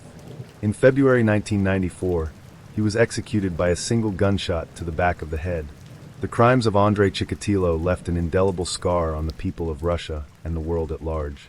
His case exposed flaws in the Soviet justice system, highlighted the dangers of ignoring early warning signs, and shattered the illusion that such horrors could only happen elsewhere. For the families of his victims, the pain of their loss remains immeasurable. "He didn't just take their lives," said one grieving mother. "He took their futures, their dreams, and our peace of mind." Story 8. The Green River Killer, the unrelenting hunt for Gary Ridgway. The Green River flows quietly through the lush Pacific Northwest, a scenic gem framed by the dark emerald forests and rolling foothills of Washington state. Yet for many, the river has become a place of infamy, a chilling reminder of the horrors that unfolded along its banks. Beginning in the summer of 1982, the bodies of young women started to appear in and around the river, discarded like trash, their lives extinguished by a killer who seemed to strike with impunity. The man responsible for these atrocities was Gary Leon Ridgway, later dubbed the Green River Killer. Over 2 decades, Ridgway killed at least 49 women, though he has claimed responsibility for as many as 71. His victims were often sex workers or runaways, women who lived on the fringes of society and whose disappearances initially drew little public attention. Ridgway's murders were acts of calculated brutality, driven by an insatiable desire to dominate, kill, and desecrate. This is the story of the Green River Killer, an unassuming truck painter who lived a double life as one of the most prolific serial killers in history. Through detailed accounts of the victims, autopsy reports, police investigations, and courtroom drama, this narrative seeks to provide a comprehensive account of a case that has haunted the Pacific Northwest and the world for decades. The nightmare began on July 15, 1982, when two teenage boys discovered the body of 16-year-old Wendy Lee Caulfield floating in the Green River, near Kent, Washington. Wendy had been strangled with her own panties, which were still knotted around her neck. The autopsy revealed bruising on her neck consistent with ligature strangulation, as well as abrasions on her wrists and ankles, suggesting she had been bound at some point. Wendy's mother, Virginia, recalled the last time she saw her daughter alive. She said she was going out with friends, but she didn't tell me where. She was my baby, and now she's gone. I can't believe someone could do this to her. Just a few days later, on July 17th, the bodies of two more women were discovered. Deborah Lynn Bonner, 23, and Marcia Faye Chapman, 31, were found in the same stretch of the Green River. Both women had been strangled, their bodies partially submerged in the water. Deborah's body was nude, and her wrists bore ligature marks. Marcia, a mother of 3, was similarly stripped and bore evidence of sexual assault. On August 12th, the body of 16-year-old Cindy Hines was found in the Green River, along with 17-year-old Opal Charmaine Mills. The two girls had been friends and were last seen together near Pacific Highway South, an area known for prostitution. Cindy had been strangled with such force that the hyoid bone in her neck was fractured, a common finding in cases of manual strangulation. Opal's body showed similar injuries, along with defensive wounds on her hands, indicating she had fought back against her attacker. The discovery of 5 bodies in less than a month sent shockwaves through the community. For the first time, law enforcement realized they were dealing with a serial killer. River Task Force. The King County Sheriff's Office quickly formed the Green River Task Force, led by Detective Dave Reichert. Reichert, a determined and methodical investigator, knew that they were up against a methodical and highly dangerous predator. The first challenge was identifying the victims. Many of the women who frequented Pacific Highway South were sex workers or runaways, often using aliases or living transient lifestyles. Their families were sometimes unaware they had gone missing. Reichert and his team began interviewing sex workers and other individuals who worked along Pacific Highway South. Several witnesses recalled seeing a man in a dark pickup truck or van offering rides to women. The description of the man was vague, white, middle-aged, with a soft-spoken demeanor. The task force also began analyzing the crime scenes. The killer's choice of the Green River and surrounding wooded areas to dump bodies suggested a familiarity with the region. However, the lack of physical evidence, such as fingerprints or footprints, frustrated investigators. Autopsy reports revealed a grim pattern. All of the victims had been strangled, either manually or with ligatures fashioned from their own clothing. Many showed signs of sexual assault, and some bore bite marks or other evidence of post-mortem mutilation. As the weeks turned into months, the bodies continued to appear. Between August and October 1982, 6 more women were found, all bearing the same hallmarks of the Green River Killer. Terry Milligan, 16, found in a wooded area near the river. She had been strangled with a rope, and her body showed signs of decomposition, suggesting she had been dead for several weeks. Mary Meehan, 18, 4 months pregnant at the time of her death, Mary's body was discovered in the river in September. The autopsy revealed she had been strangled with her own scarf. Debbie Abernathy, 26, a sex worker last seen on Pacific Highway South. Her body was found in October, dumped in a ravine. By the end of 1982, the body count had risen to 13. The killer's ability to evade capture, despite the growing number of victims, left the task force frustrated and the community terrified. Gary Ridgway's methods were chilling in their simplicity. He targeted women who were vulnerable and unlikely to be reported missing immediately, sex workers, runaways, and women struggling with addiction. Posing as a customer, he would approach them in his truck, offering to pay for their services. Once he had lured his victims to a secluded area, Ridgway would attack. He would often strangle his victims from behind, using their own clothing or a ligature he carried with him.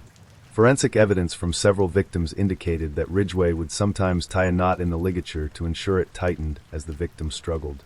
After killing his victims, Ridgway would dump their bodies in wooded areas or along the Green River. In some cases, he would return to the crime scenes to engage in necrophilia, a detail he later confessed to during police interviews. Despite their best efforts, the Green River Task Force struggled to make progress in the case. The lack of witnesses and forensic evidence made it difficult to identify a suspect. Meanwhile, the killer continued to strike, with at least 14 more women killed between 1983 and 1984. Among them were Kimmy Pitzer, 16, last seen hitchhiking near Kent. Her skeletal remains were found in April 1984. Linda Rule, 18, abducted in May 1984. Her body was discovered months later in a shallow grave, showing signs of sexual assault. Denise Bush, 23, a sex worker whose body was found in a wooded area in October 1984, partially buried under branches. The psychological toll on the task force was immense. Detective Dave Reichert later recalled the frustration and guilt he felt as the killer continued to elude capture. Every time we found another body, it felt like a punch in the gut. We were doing everything we could, but it wasn't enough. The Green River Task Force had spent nearly 2 decades chasing shadows. As the years dragged on, it seemed like the Green River killer might never be caught. Numerous suspects had been questioned, hundreds of tips investigated, and dozens of leads followed, but the trail had gone cold. By 1987, the body count attributed to the killer had risen to over 40, and yet, the man responsible remained a ghost. That same year, Gary Ridgway's name surfaced for the first time as a potential suspect. Police had received a tip linking Ridgway to several of the victims, and his behavior fit elements of the FBI's psychological profile of the killer. Ridgway was a middle-aged white man who lived and worked in the area, and he often frequented the Pacific Highway South Corridor, where many of the victims were last seen. Ridgway was arrested for soliciting prostitution in 1987, giving detectives an opportunity to question him. During his interview, Ridgway appeared calm and cooperative, offering vague but plausible explanations for his activities. When asked about his interactions with sex workers, he admitted that he occasionally hired them, but denied any involvement in the murders. His demeanor was so unassuming that investigators struggled to reconcile the idea of this mild-mannered truck painter with the violent predator they were hunting. As part of their investigation, detectives administered a polygraph test to Ridgway. To their frustration, he passed. At the time, polygraph technology was considered a valuable tool in criminal investigations, but it was far from foolproof. Ridgway's ability to remain calm under pressure allowed him to deceive his interrogators, and he was released due to lack of evidence. However, the task force wasn't ready to let him go entirely. Recognizing the importance of preserving any potential evidence for future use, detectives collected a saliva sample from Ridgway before his release. This decision would prove pivotal years later when advancements in forensic science changed the trajectory of the case. Still, in 1987, DNA technology was in its infancy, and the sample sat in storage, waiting for the day when it could be tested. Meanwhile, Ridgway continued to live his life, seemingly unaffected by the scrutiny he had briefly faced. As the years passed, the Green River killer seemed to fade into the background. The murders slowed, and by the mid-1990s, the task force was disbanded due to budget constraints. For many, it felt like the case might never be solved. But in 2001, a breakthrough finally came. Advances in DNA testing, particularly the development of polymerase chain reaction, PCR, methods, allowed forensic scientists to analyze minute biological samples that had previously been unusable.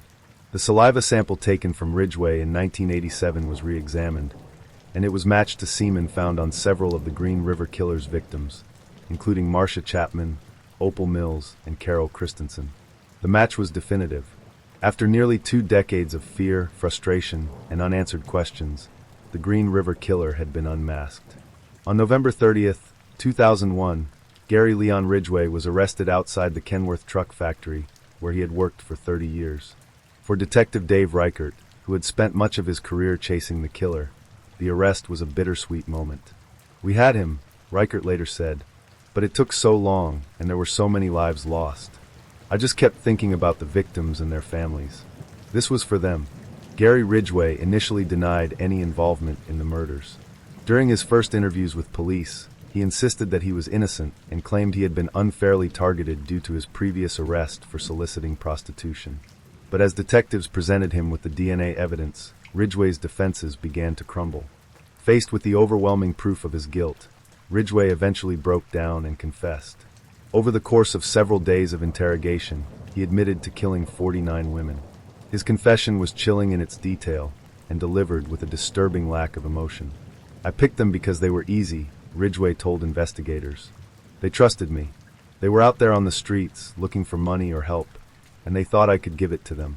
But I took their lives instead." Ridgway described how he would approach his victims along Pacific Highway South, offering them a ride or money for sex.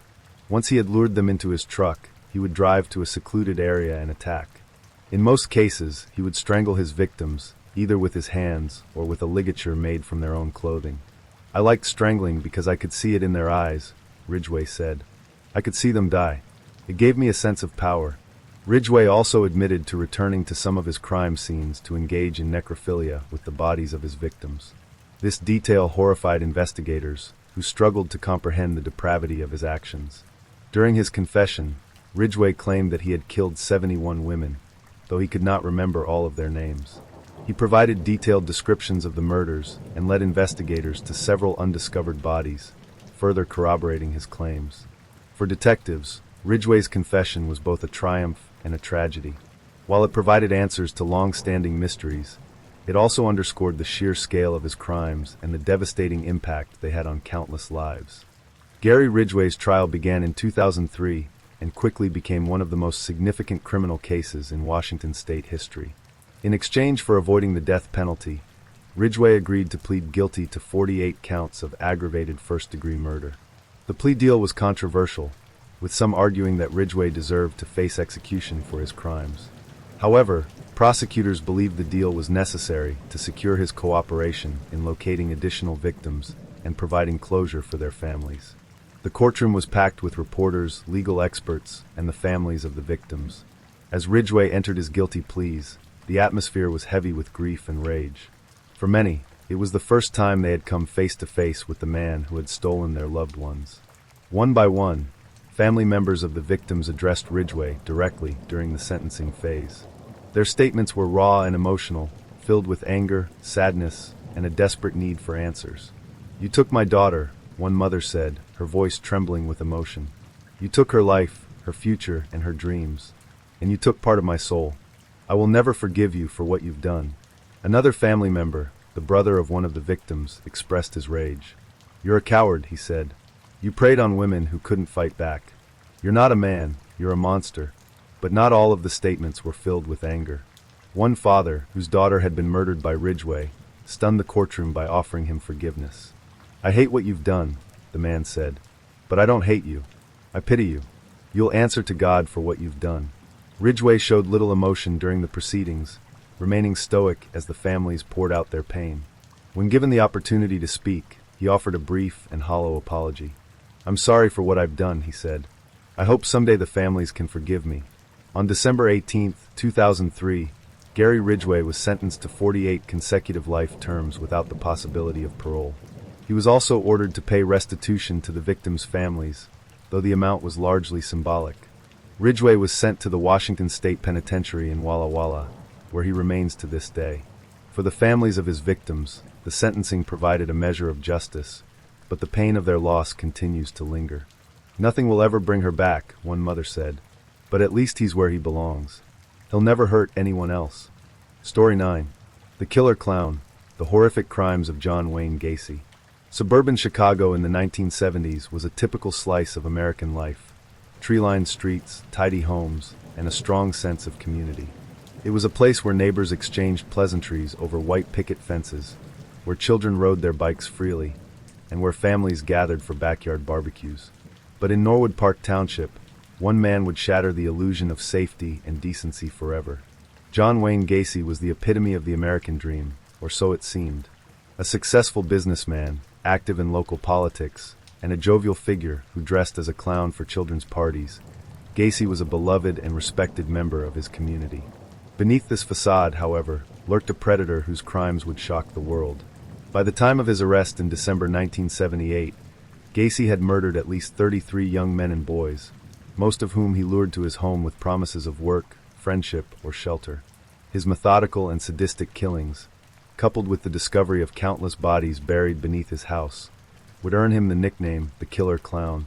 This is the story of John Wayne Gacy, a tale of manipulation, horror, and the dark truths that can hide behind a seemingly ordinary man. Through detailed accounts of the victims, police investigations, autopsy reports, and courtroom drama, this narrative seeks to uncover the full extent of Gacy's depravity and the relentless pursuit of justice that finally brought him to account. John Wayne Gacy was born on March 17, 1942, in Chicago, Illinois, to John Stanley Gacy and Marion Elaine Robinson. From an early age, Gacy's life was shaped by a toxic home environment. His father, an abusive alcoholic, frequently belittled and beat him, calling him stupid and worthless.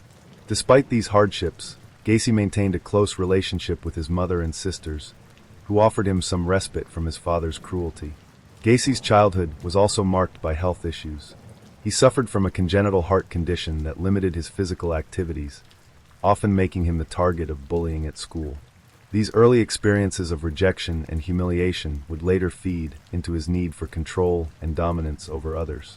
As a young adult, Gacy sought to escape his troubled home life by immersing himself in work and community involvement. He married Marlon Myers in 1964 and moved to Waterloo, Iowa, where he managed 3 Kentucky Fried Chicken restaurants owned by his wife's father. During this time, Gacy was well liked by his employees and neighbors, earning a reputation as a hard-working and generous man. However, Gacy's outward charm masked a darker side. In 1968, he was convicted of sexually assaulting a 15-year-old boy, Mark Miller, who had worked for him at one of the restaurants. Gacy lured the boy to his home under the pretense of showing him pornography before assaulting him. He was sentenced to 10 years in prison, but served only 18 months before being released on parole in 1970. Following his release, Gacy returned to Chicago and began to rebuild his life. He started his own construction business, PDM Contractors, which became highly successful. He also became heavily involved in local politics and community events, often dressing as Pogo the Clown to entertain children at parties and hospitals. To those who knew him, Gacy appeared to be a model citizen, a devoted father, a savvy businessman, and a pillar of the community. But behind closed doors, he was planning and executing one of the most horrifying killing sprees in American history. John Wayne Gacy's reign of terror began in 1972, shortly after he purchased a modest ranch-style home at 8213 West Somerdale Avenue in Norwood Park Township. The house, with its neatly manicured lawn and cheerful exterior, would become the site of unimaginable horror. Gacy's first known victim was Timothy McCoy, a 16-year-old boy from Michigan who had been traveling through Chicago. In January 1972, Gacy encountered McCoy at a bus station and offered him a place to stay for the night. McCoy accepted, unaware of the danger he was walking into. According to Gacy's later confession, the two had dinner and spent the evening together without incident. The following morning, Gacy claimed that he awoke to find McCoy in his bedroom holding a knife. Believing he was being attacked, Gacy wrestled the knife away from McCoy and stabbed him repeatedly in a fit of rage. Autopsy reports would later confirm that McCoy had been stabbed multiple times in the chest. His body showed signs of defensive wounds, indicating that he had tried to fend off his attacker. Gacy buried McCoy's body in the crawl space beneath his house, the first of many victims to be interred there. Reflecting on the murder years later, Gacy described it as a turning point in his life. "That was the first time I killed somebody," he said, "and it was like giving up a part of myself. After that, I didn't feel anything." Between 1972 and 1978, Gacy's killing spree escalated, claiming the lives of at least 33 young men and boys. His victims ranged in age from 14 to 21 and were often lured to his home with promises of work, alcohol, or companionship. Gacy's method of operation was chillingly methodical. Once inside his house, Gacy would gain his victims' trust by offering them food, drinks, or drugs. He would then perform his infamous handcuff trick, claiming he wanted to show them a magic trick he had learned as a clown. After handcuffing his victims, Gacy would strangle them with a rope or garrote, often tightening the ligature with a wooden stick. Autopsy reports from several victims revealed consistent patterns of strangulation and asphyxiation. Some bodies showed evidence of sexual assault, including anal trauma and the presence of foreign objects. The brutality of Gacy's crimes was compounded by his use of psychological manipulation, which left his victims helpless and terrified. Gacy's home became a grotesque tomb. He buried 26 of his victims in the crawl space beneath his house, carefully arranging the bodies in trenches he had dug himself. When the crawl space became too crowded, he began dumping bodies in the Des Plaines River. As Gacy's killing spree continued, young men and boys began to disappear at an alarming rate in the Chicago area. Many of the victims were last seen near bus stations, shopping centers, or hitchhiking along busy roads. Some families reported their loved ones missing, but their concerns were often dismissed by authorities, who assumed the boys had run away. The transient nature of many of the victims, coupled with Gacy's ability to blend into his community, allowed him to evade suspicion for years. One of the most high-profile disappearances was that of 15-year-old Robert Piest, who vanished on December 11, 1978. Robert had been working at a local pharmacy when he mentioned to a co-worker that he was going to meet a contractor about a potential job. That contractor was John Wayne Gacy. When Robert failed to return home that evening, his family immediately reported him missing. Unlike previous cases, the police took Robert's disappearance seriously and began investigating Gacy. The disappearance of Robert Piest marked the beginning of the end for John Wayne Gacy. Detectives from the Des Plaines Police Department began to scrutinize Gacy's background, uncovering his prior conviction for sexual assault and his history of hiring young men to work for his construction business. On December 13, 1978, police obtained a search warrant for Gacy's home. During their search, they found several suspicious items, including a high school ring, driver's licenses belonging to other young men, and a receipt from the pharmacy where Robert Piest had worked. Although these items were not enough to arrest Gacy immediately, they raised significant red flags. Police began surveillance of Gacy, noting his erratic and increasingly desperate behavior. On December 21st, Gacy confessed to his attorney that he had killed at least 30 people and buried many of them beneath his house. His lawyer immediately contacted the authorities, leading to Gacy's arrest on December 22, 1978. On December 22, 1978, after John Wayne Gacy's arrest, investigators returned to his home armed with a second and more comprehensive search warrant. Their aim: to uncover evidence that would confirm Gacy's confession and locate the remains of his victims. What they found beneath 8213 West Somerdale Avenue would forever haunt even the most seasoned detectives. The crawl space beneath Gacy's house was a cramped, dirt-floored area barely large enough to stand in. Investigators immediately noticed a foul odor emanating from the space, an unmistakable stench of decomposition. As they began to dig, they uncovered the first set of human remains, a skeleton wrapped in plastic sheeting. The following days were a blur of excavation as law enforcement painstakingly unearthed body after body. The crawl space yielded 26 sets of remains, all buried in shallow graves. Gacy had meticulously arranged the bodies in trenches, stacking some on top of others to maximize space. He later admitted that he had carefully planned the layout to avoid digging into previously buried corpses. Each body was exhumed with care, and forensic pathologists were brought in to examine the remains. Many of the victims were so badly decomposed that identification proved to be a monumental challenge. Dental records and personal items found with the bodies, such as jewelry or clothing, became critical in piecing together their identities. Among the first victims to be identified was Gregory Godzik, a 17-year-old who had gone missing in December 1976. Gregory's family had reported his disappearance, but until now, they had held out hope that he might still be alive. When his remains were positively identified, his parents were devastated. "We just want to know why," his father said through tears. "Why would someone do this to him?" As the search continued, investigators discovered that the crawl space was not the only burial site. Gacy had also disposed of several bodies in other locations, including the Des Plaines River. One of these victims was Robert Piest, whose disappearance had set the investigation in motion. Chapter 7: The Autopsy Reports. The autopsies of Gacy's victims revealed the full extent of his brutality. Each body bore evidence of strangulation, often with a ligature made from rope or fabric.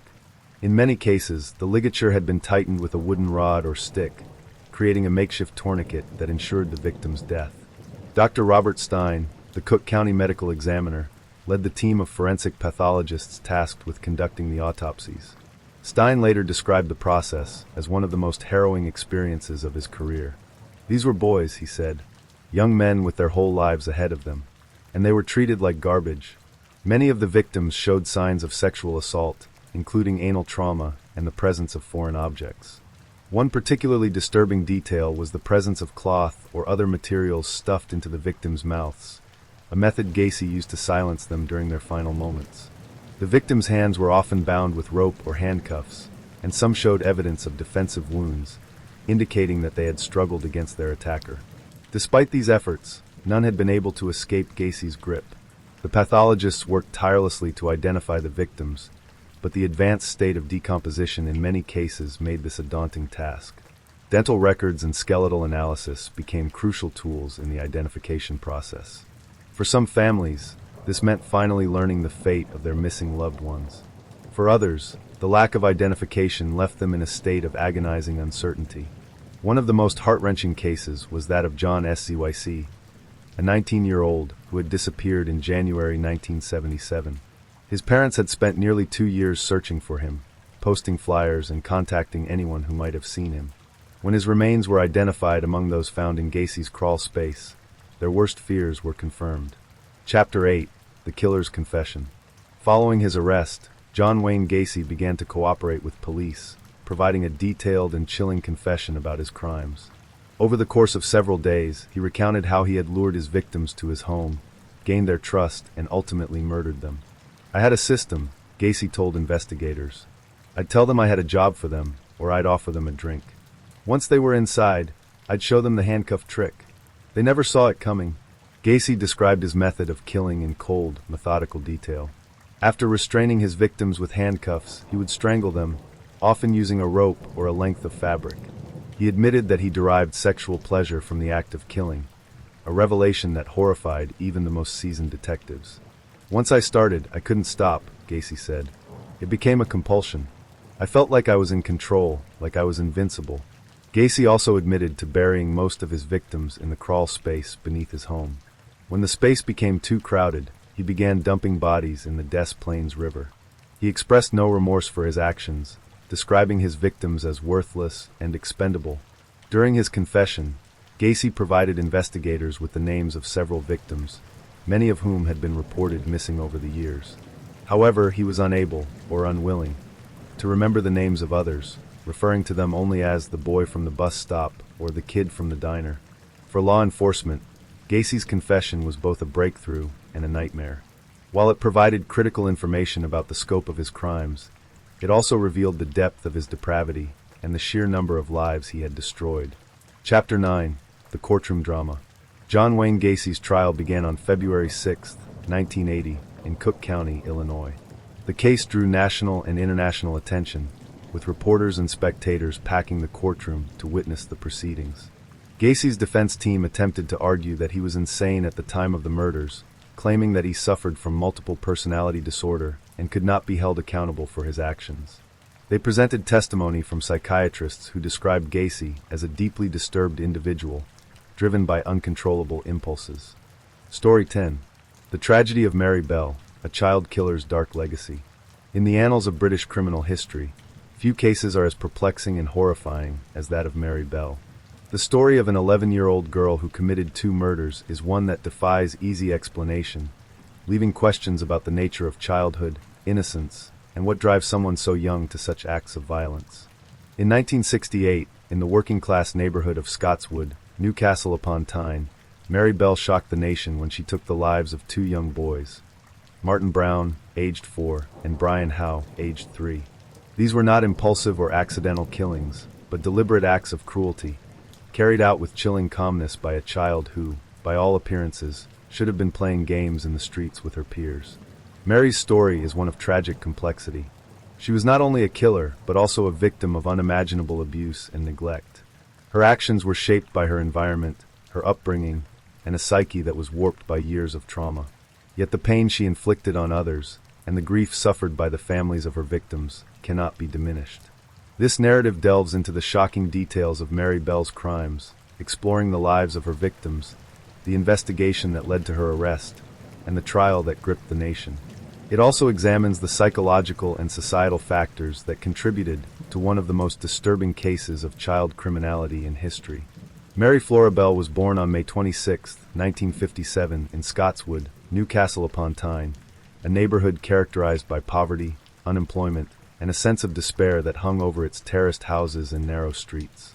Even in an area where hardship was the norm, Mary's early life stood out for its bleakness and dysfunction.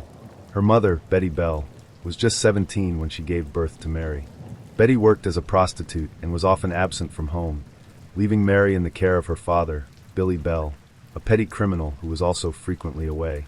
Family members later recalled that Betty had openly expressed regret about Mary's birth, once telling a nurse, "Take that thing away from me."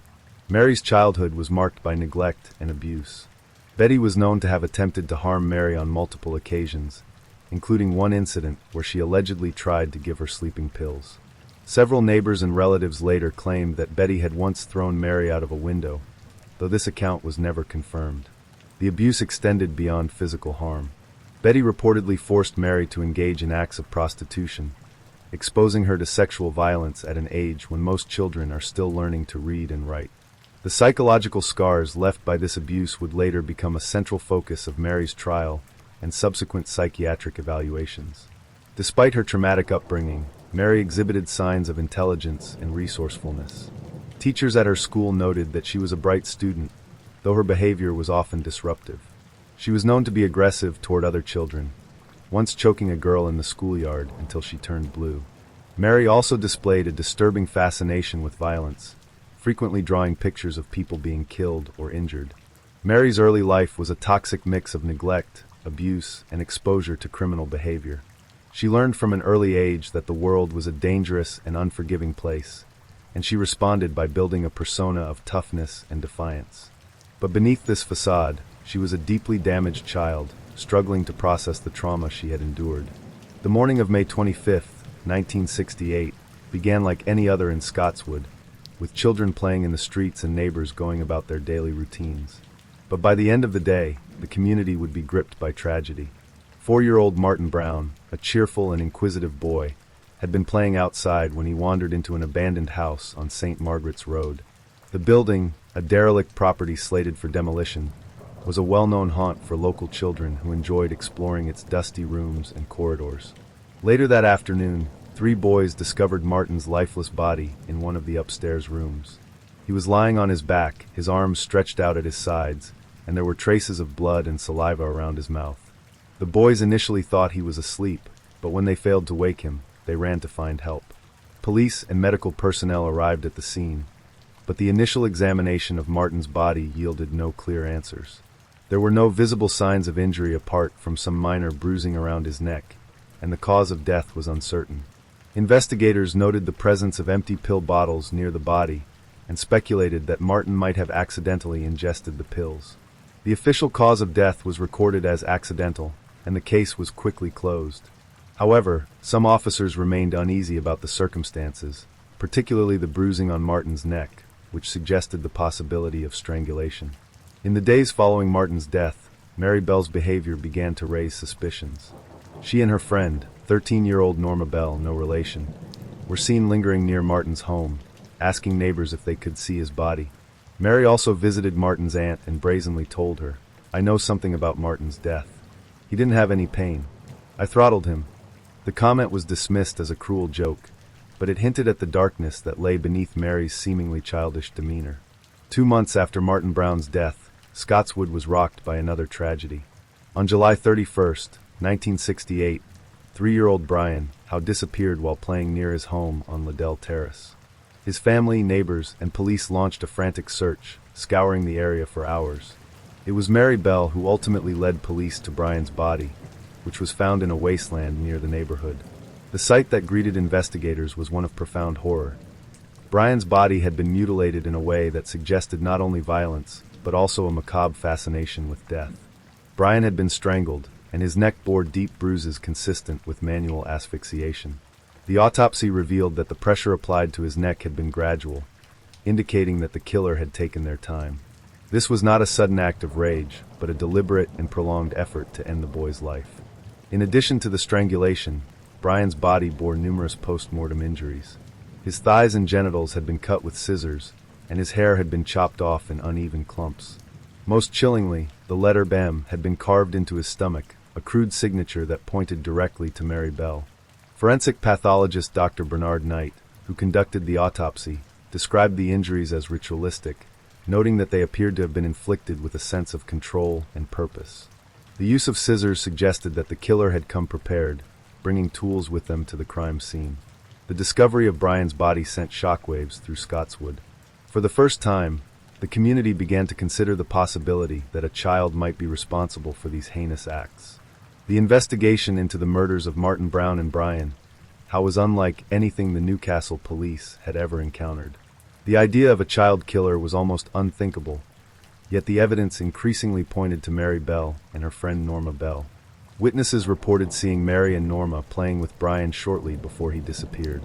Both girls were brought in for questioning, and while Norma appeared nervous and confused, Mary was calm and confident, even defiant. During her initial interview, Mary denied any involvement in Brian's death, but made several incriminating statements. She mentioned details about the injuries inflicted on Brian, details that had not been released to the public. When asked how she knew about the scissors used in the attack, Mary claimed she had seen them in a rubbish pile near the crime scene. Norma, under pressure from investigators, eventually confessed that she had witnessed Mary kill Brian. According to Norma, Mary had strangled Brian while laughing and saying, "That's all right. I like hurting people." Norma's account was corroborated by forensic evidence, including fibers from Mary's clothing found on Brian's body. The breakthrough came when police confronted Mary with Norma's confession. Mary's demeanor changed, and she became defensive, accusing Norma of lying. However, the weight of the evidence against her was overwhelming. On August 7, 1968, Mary Bell was formally charged with the manslaughter of Martin Brown and Brian Howe. Norma was charged as an accomplice. The trial of Mary Bell began on December 5, 1968, at Newcastle Assizes. The courtroom was packed with reporters, legal experts, and members of the public, all eager to witness the proceedings. The sight of an 11-year-old girl in the dock was both shocking and surreal, a stark reminder of the complexity of the case. The prosecution argued that Mary was fully aware of the consequences of her actions and had deliberately killed Martin and Brian. They presented evidence of her violent tendencies, her confession to Norma, and the forensic findings that linked her to the crimes. The defense, led by legal experts with experience in juvenile cases, painted Mary as a victim of her upbringing. They argued that her traumatic childhood had left her emotionally disturbed and incapable of understanding the full gravity of her actions. Psychiatrists who examined Mary testified that she exhibited signs of psychopathy, including a lack of empathy and an inability to form meaningful relationships. They also noted her fascination with violence, which they attributed to the abuse she had suffered. The jury deliberated for several hours before returning their verdict. Mary Bell was found guilty of manslaughter on the grounds of diminished responsibility. Norma Bell was acquitted of all charges, a decision that left many in the courtroom stunned. Mary was sentenced to an indefinite term of detention, to be served at the discretion of the Home Secretary. The arrest of Mary Bell sent shockwaves through Newcastle upon Tyne and the wider United Kingdom. The realization that an 11-year-old girl had been responsible for the deaths of two young boys was incomprehensible to many. How could a child commit such heinous acts? What had gone so wrong in her short life to lead her to this point? These were the questions that haunted not only the families of the victims, but also the investigators and the community at large. For the families of Martin Brown and Brian Howe, the arrest brought little comfort. Their grief was compounded by the knowledge that their children had been killed by someone so young. Martin's mother, June Brown, struggled to come to terms with the loss of her son and the circumstances surrounding his death. "He was just a little boy," she later said. "He trusted everyone, and she took that trust, and she killed him." Similarly, the Howe family was devastated by the loss of Brian. His older sister, Pat, who was only a teenager herself at the time, would later recall the horror of the discovery and the enduring pain it caused their family. "We lost a part of ourselves that day," she said. "Brian was just a baby. He didn't deserve what happened to him." The media, meanwhile, descended on Scotswood, turning the small and impoverished community into the center of a national spectacle. Headlines screamed of the child killer, and Mary Bell's name became synonymous with evil. The press painted her as a remorseless monster, a portrait that would follow her for the rest of her life. Parents in the area were gripped by fear, unsure of how to protect their children in a world where even another child could pose a threat. Schools and local organizations began holding meetings to discuss the case, with many adults expressing disbelief and confusion over how such a thing could happen. As Mary awaited trial, she underwent a series of psychological evaluations conducted by leading psychiatrists. These assessments revealed a complex and deeply troubling picture of a child who had been shaped by years of trauma and abuse. Dr. Orton, one of the psychiatrists who examined Mary, described her as intelligent and articulate, but noted that she displayed a complete lack of empathy and a disturbing fascination with violence. She talks about the murders as though she were describing a game or a story she made up, he said. There is no trace of remorse, no understanding of the pain she has caused. One of the most significant findings from the evaluations was that Mary exhibited signs of psychopathy, a condition characterized by a lack of empathy, shallow emotions, and manipulative behavior. While psychopathy is rare in children, Mary's history of abuse and neglect likely exacerbated her tendencies toward violence and detachment. The reports also highlighted Mary's turbulent relationship with her mother, Betty Bell. Betty's abusive behavior, coupled with her alleged involvement in forcing Mary into prostitution, had left deep psychological scars. Mary had learned from an early age that the world was a dangerous and unforgiving place, and she had developed coping mechanisms that included aggression and manipulation. Despite these findings, some experts argued that Mary's actions could not be entirely attributed to her upbringing. They pointed out that other children raised in similar environments did not go on to commit murder. This debate over nature versus nurture would become a central theme in Mary's trial and in the public discourse surrounding her case. The trial of Mary Bell began on December 5, 1968, at Newcastle Assizes. It was a trial unlike any other, not only because of the defendant's age, but also because of the nature of her crimes. The courtroom was packed with journalists, legal experts, and members of the public, all eager to witness what was being described as one of the most shocking cases in British legal history. Mary was charged with 2 counts of manslaughter, while her co-accused, 13-year-old Norma Bell, faced the same charges as an accomplice. The prosecution, led by Rudolph Lyons QC, argued that Mary had deliberately and methodically killed Martin Brown and Brian Howe. They presented evidence of her violent tendencies, including her confession to Norma and the notes she had left at the nursery school. The prosecution also highlighted the forensic evidence linking Mary to the crimes. Fibers from her clothing had been found on Brian Howe's body, and the scissors used in the attack were traced back to her home. The carving of the letter M on Brian's stomach was presented as a chilling signature of her crime. The defense, led by Harvey Robson QC, focused on Mary's troubled upbringing and psychological state. Robson argued that Mary was a deeply disturbed child who had been shaped by years of abuse and neglect. He presented testimony from psychiatrists who described her as emotionally damaged and incapable of fully understanding the consequences of her actions. Norma's defense team, meanwhile, portrayed her as a passive and impressionable child who had been manipulated by Mary. They argued that Norma had been coerced into participating in the crimes and should not be held responsible for her actions. The trial included testimony from witnesses, police officers, and forensic experts, as well as emotional statements from the families of the victims. One of the most powerful moments came when June Brown, Martin's mother, took the stand to describe the impact of her son's death. "He was my baby," she said, her voice trembling with emotion. "And she took him from me."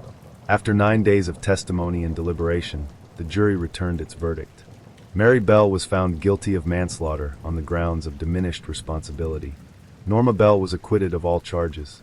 Following her conviction, Mary Bell was sentenced to an indefinite term of detention at Her Majesty's pleasure, a sentence typically reserved for young offenders deemed to be a danger to society. The exact length of her detention would be determined by the Home Secretary, based on her progress and behavior. Mary was initially sent to Red Bank Secure Unit, a facility for young offenders in St. Helens, Lancashire. The unit was known for its strict discipline and intensive rehabilitation programs, and Mary was placed under close supervision. During her time at Red Bank, Mary underwent extensive psychological treatment and education. She was described by staff as a model inmate, eager to learn and quick to adapt to the rules of the institution. However, her compliance masked a deep-seated anger and resentment, which occasionally surfaced in outbursts of aggression. Over the years, Mary was transferred to several different facilities, including an open prison for young women. Each transfer was met with public outrage, as many believed she should remain in a secure institution for the rest of her life. Mary's case continued to attract media attention, with journalists and members of the public debating whether she should ever be released. Some argued that she had been rehabilitated and deserved a second chance, while others maintained that her crimes were too heinous to forgive. Mary Bell was released from custody in 1980, at the age of 23, after serving 12 years. She was granted anonymity to protect her from public scrutiny, a decision that sparked controversy and debate. Many believed that she should be held accountable for her crimes for the rest of her life, while others argued that she had already paid her debt to society. In the years following her release, Mary lived a quiet and reclusive life. She eventually had a daughter, whose identity was also protected by court order. Mary's anonymity allowed her to rebuild her life, but it also fueled public resentment, as many felt she had escaped the full consequences of her actions. Story 11. The Monster of Milwaukee, The Life and Crimes of Jeffrey Dahmer. On July 22, 1991, the world was introduced to one of the most infamous serial killers in modern history when police in Milwaukee, Wisconsin, entered apartment 213 at 924 North 25th Street. What they discovered inside was beyond comprehension. Severed heads in the refrigerator, human remains in the freezer, and photographs documenting the gruesome dismemberment of numerous victims. Jeffrey Dahmer, a seemingly quiet and unassuming man, was arrested that night, and his name would soon become synonymous with unspeakable horror. Over the course of 13 years, Dahmer murdered 17 young men and boys, committing acts of necrophilia, cannibalism, and dismemberment. His crimes shocked the world, not only for their brutality, but also for the chilling calmness with which he carried them out. This is the story of Jeffrey Dahmer, a tale of a deeply troubled man whose descent into depravity left a trail of devastation in its wake. Through detailed accounts of his victims, autopsy reports, police investigations, and courtroom proceedings, this narrative seeks to uncover the full extent of Dahmer's crimes and the profound impact they had on the lives he destroyed and the community he terrorized. Jeffrey Lionel Dahmer was born on May 21, 1960, in Milwaukee, Wisconsin, to Lionel and Joyce Dahmer. From the outside, the Dahmers appeared to be an average middle-class family, but behind closed doors, there were cracks that would contribute to Jeffrey's troubled upbringing. As a child, Jeffrey was described as quiet and shy, though he exhibited troubling behaviors from an early age. He developed an unusual fascination with dead animals, often collecting roadkill and dissecting the carcasses in the woods near his home. This morbid hobby alarmed some family members, but it was largely dismissed as a phase. Jeffrey's relationship with his parents was strained. His mother, Joyce, struggled with mental health issues and was prone to erratic and volatile behavior. His father, Lionel, was frequently absent, immersed in his work as a chemist. The constant tension and arguments in the Dahmer household left Jeffrey feeling isolated and neglected. By the time he reached high school, Jeffrey's behavior had become more erratic. He began drinking heavily, often bringing alcohol to school and consuming it during the day. While he maintained a small circle of friends, he was largely seen as an outcast. His grades suffered, and his interest in academics waned. Despite these warning signs, few could have predicted the dark path Jeffrey Dahmer would eventually take. His descent into violence and depravity would be shaped by a combination of factors, including his repressed homosexuality, his feelings of inadequacy, and his growing obsession with control and domination.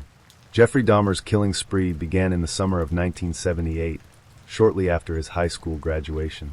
At the age of 18, he was left alone in his family's home in Bath Township, Ohio, while his parents finalized their divorce. It was during this time that he committed his first murder. On June 18, 1978, Dahmer picked up 19-year-old Stephen Hicks, who was hitchhiking to a rock concert in Chippewa Lake Park. Dahmer lured Hicks to his home, promising him beer and a place to hang out. The two spent several hours drinking and talking, but when Hicks attempted to leave, Dahmer panicked. Fearing abandonment and desperate to keep Hicks from leaving, Dahmer struck him over the head with a dumbbell, killing him. He later confessed that the killing was not premeditated, but rather an impulsive act driven by his fear of loneliness. After killing Hicks, Dahmer dismembered the body in the basement of his home. He meticulously removed the flesh from the bones, dissolved it in acid, and crushed the bones into powder, which he scattered in the woods behind his house. This method of disposal would become a hallmark of Dahmer's later crimes. Stephen Hicks was the first of Dahmer's 17 victims, and his murder marked the beginning of a dark and horrifying chapter in Dahmer's life. Following the murder of Stephen Hicks, Dahmer's life appeared to return to a semblance of normalcy. However, beneath the surface, he was struggling with deep-seated urges and a growing desire to kill again. In the years that followed, Dahmer enrolled at Ohio State University, but dropped out after one semester due to poor grades and his worsening alcohol addiction. In 1979, he enlisted in the U.S. Army and was stationed in Germany. While his military record was unremarkable, his drinking continued to spiral out of control, and he was eventually discharged in 1981. After leaving the Army, Dahmer returned to Ohio but was soon asked to leave his father's home due to his erratic behavior. He moved to Milwaukee in 1982, where he found work at a chocolate factory and lived in a series of apartments. It was during this time that his homicidal urges began to resurface. For nearly a decade after the murder of Stephen Hicks, Dahmer did not kill again. However, his fantasies of control and domination grew more intense, and he began frequenting gay bars and bathhouses, where he would drug and sexually assault men. These assaults were a precursor to the horrific crimes he would commit in the years to come. In November 1987, Jeffrey Dahmer committed his second murder, ending nearly 9 years of dormancy. His victim was 25-year-old Stephen Twomey, whom he met at a bar in Milwaukee. Dahmer lured Twomey to the Ambassador Hotel, where he claimed to have no intention of killing him. According to Dahmer's later confession, he blacked out after bringing Twomey to the hotel room and awoke to find him dead. Twomey's body bore signs of strangulation, though Dahmer claimed he had no memory of committing the act. The murder awakened something in Dahmer, and he quickly devised a method to dispose of the body. Dahmer transported Twomey's body to his grandmother's house, where he dismembered it in the basement. He removed the flesh from the bones, dissolved it in acid, and disposed of the remains in the trash. Twomey's skull was cleaned and kept as a macabre trophy, a practice that would become a disturbing pattern in Dahmer's later killings. With the murder of Stephen Twomey, Dahmer began a killing spree that would claim the lives of 15 more young men and boys over the next 4 years. Each murder was marked by increasing brutality and depravity, as Dahmer sought to fulfill his twisted fantasies of control, domination, and possession. Jeffrey Dahmer's victims were primarily young men and boys, many of whom were gay or marginalized individuals. He preyed on his victims in bars, bus stops, and other public places, luring them to his apartment with promises of money, alcohol, or companionship. James Dockstader, 14 years old, murdered in January 1988. Dahmer lured James to his grandmother's house with the promise of $50 in exchange for posing for photographs. He strangled James before dismembering his body. Anthony Sears, 24 years old, murdered in March 1989. Sears was Dahmer's first victim whose body parts he preserved for sexual gratification. He kept Sears' skull and genitalia in his apartment. Eddie Smith, 27 years old, murdered in June 1990. Smith's remains were dissolved in acid, but his skull was kept as a trophy.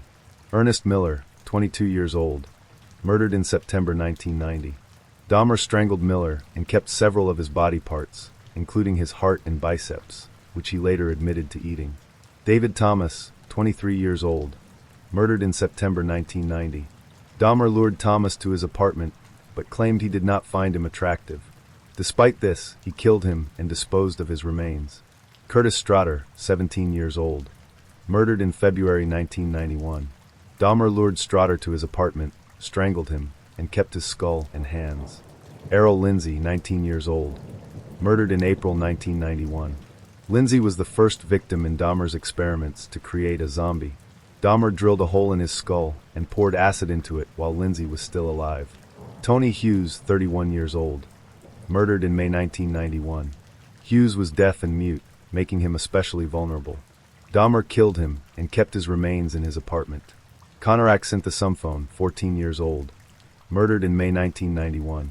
Konorak escaped Dahmer's apartment and was found by neighbors, but police returned him to Dahmer, who killed him shortly after. Matt Turner, 20 years old, murdered in June 1991.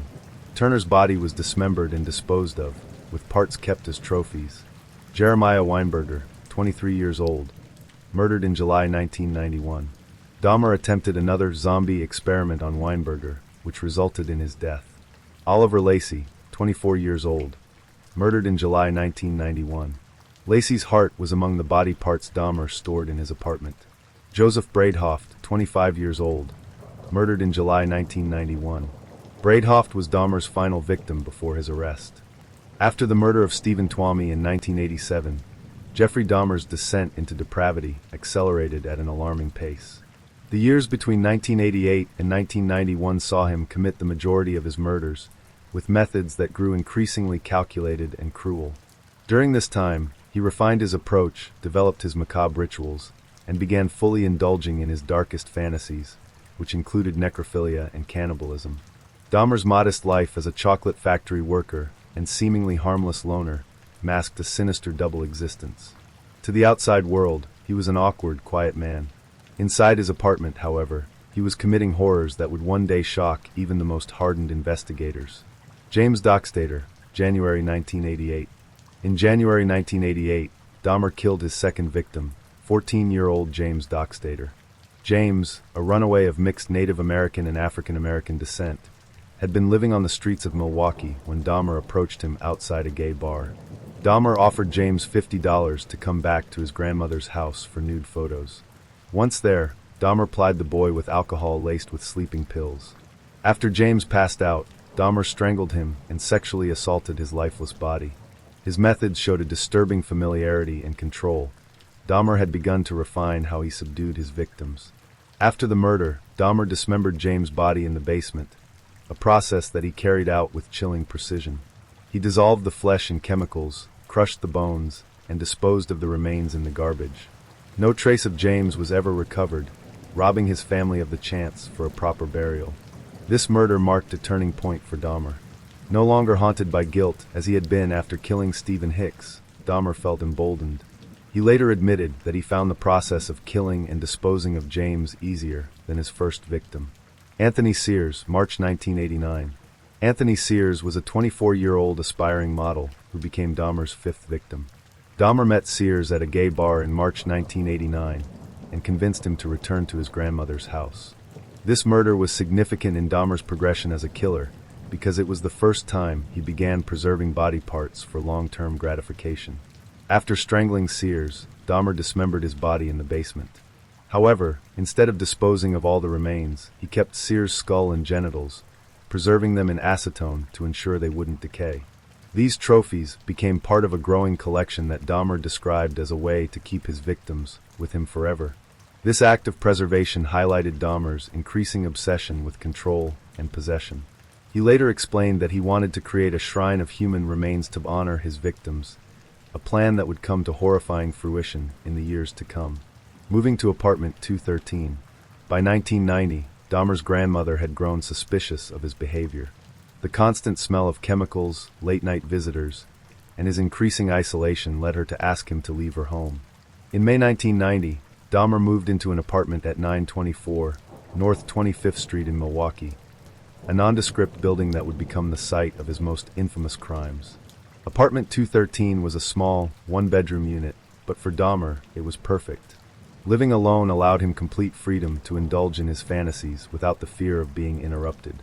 The apartment soon became a chamber of horrors, filled with tools for dismemberment, chemicals for dissolving flesh, and eventually, the preserved remains of multiple victims. The move marked the beginning of Dahmer's most prolific killing spree. Between 1990 and 1991, he would murder 12 young men and boys, each crime more gruesome than the last. Ernest Miller and David Thomas, September 1990.